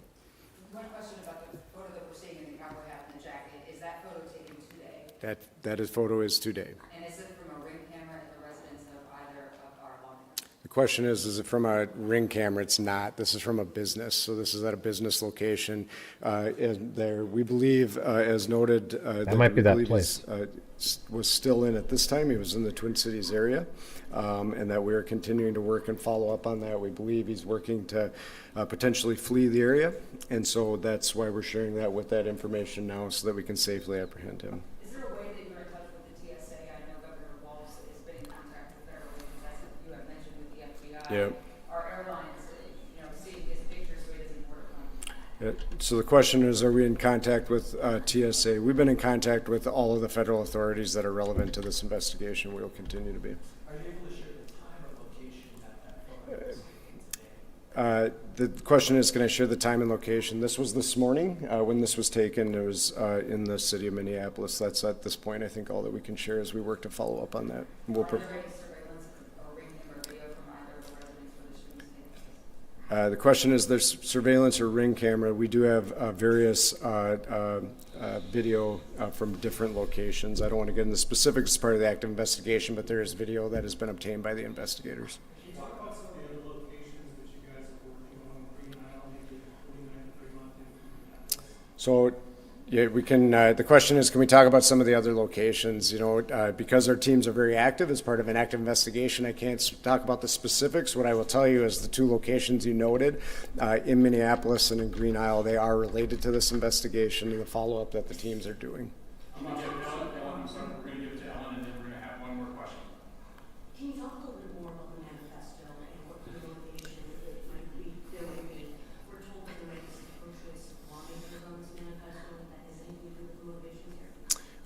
At this point in time, it'd be premature. The question was, is the manifesto and the information that we have received as their motivations? We are working diligently on that. There's certainly some indications within that, but there's not specifics enough. We have been, this is a very active and fluid investigation.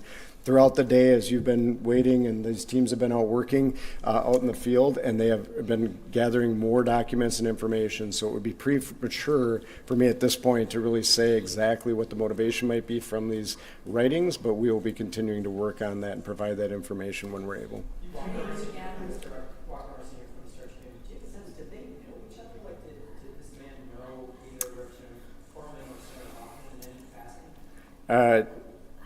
The question is, do they know each other in any capacity? We are still exploring that. There's certainly some overlap with some, public meetings, I will say, with Senator Hoffman and the individual, but we don't know the nature of the relationship or if they actually knew each other. All right, thank you. Thanks, everybody.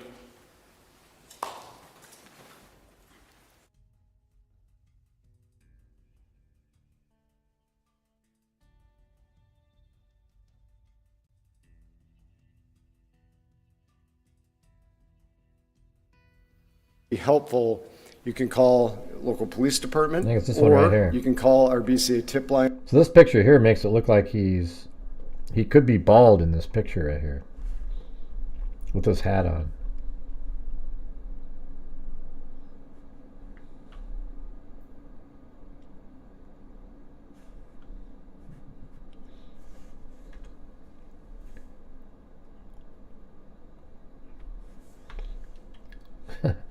Look at these guys. I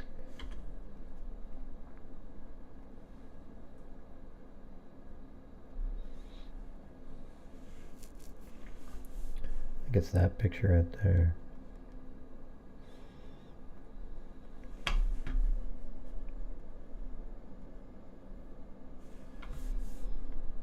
Yeah, they just got the hell out of there. Man, why do you think there's only like 130 people watching this? This seems like this would be a lot more people watching. Anybody have any ideas? It's pretty weird. It's almost like YouTube has me shadow banned or something. 358 with info. The suspect was last seen going south on Cypress, and then visual was lost. Not all items were recovered. Maybe I'd be Heavy talking about theft was south on something Cypress else. and visual was lost. Not items were recovered at 1519.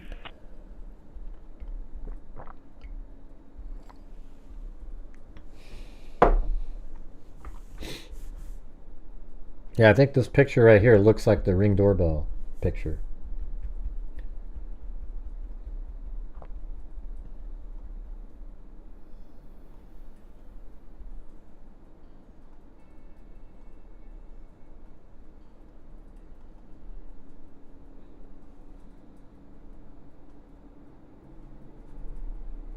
And it's just, the thing is, when you get really pixelated images like that, you know, things start looking different. But I could see this guy being this guy.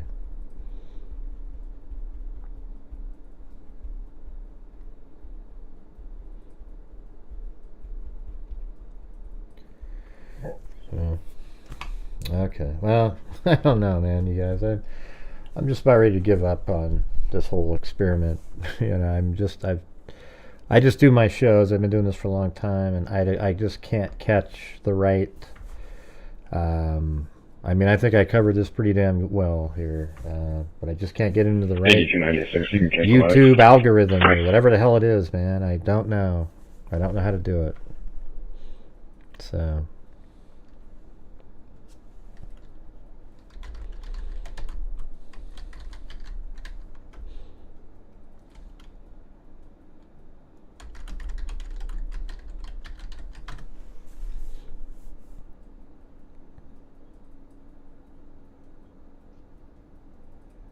Mm-hmm.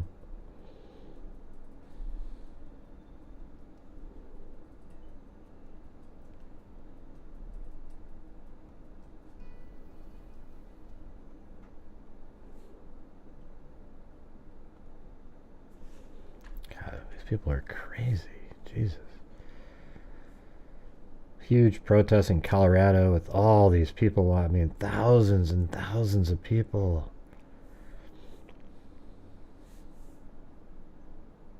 Yeah, lots of them have been canceled. Anyways, I'm gonna get out of here. All right, thanks everybody for being here, and just can't catch a break.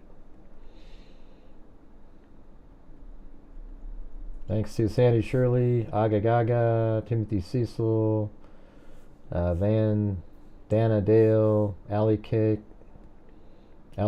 Amy, Alley Cake, all gifted memberships. Amy did 5, and then we had Mickey, Texas, Georgina Stoliker, Leanne Bell, Georgina Stoliker, DRP gifted 1, then Wendy Woobles, Derek Sherman, Wendy Woobles, and Alley Cake. All right, thanks everybody. See you later.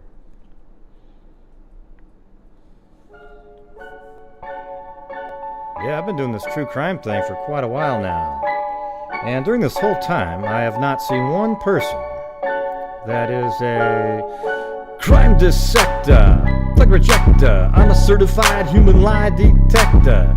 Gonna get ya on a stretcher if you try and play me like an old Alright, also thanks for the people who sent in the different articles, etc. Freak connector, and I'm always gonna be a pup protector, fool deflector, interceptor, and I'm meaner than a spectre with a vector on his pector. With all respect, y'all, just remember I've a temple fucking checked ya. I have no agenda, I'm no pretender, and I'll serve it to you straight without the blender. And in the end, I'm gonna send ya on a mission to reveal the true offender. Yeah, so I'll just get right back to work. All right, everybody. Talk to you later.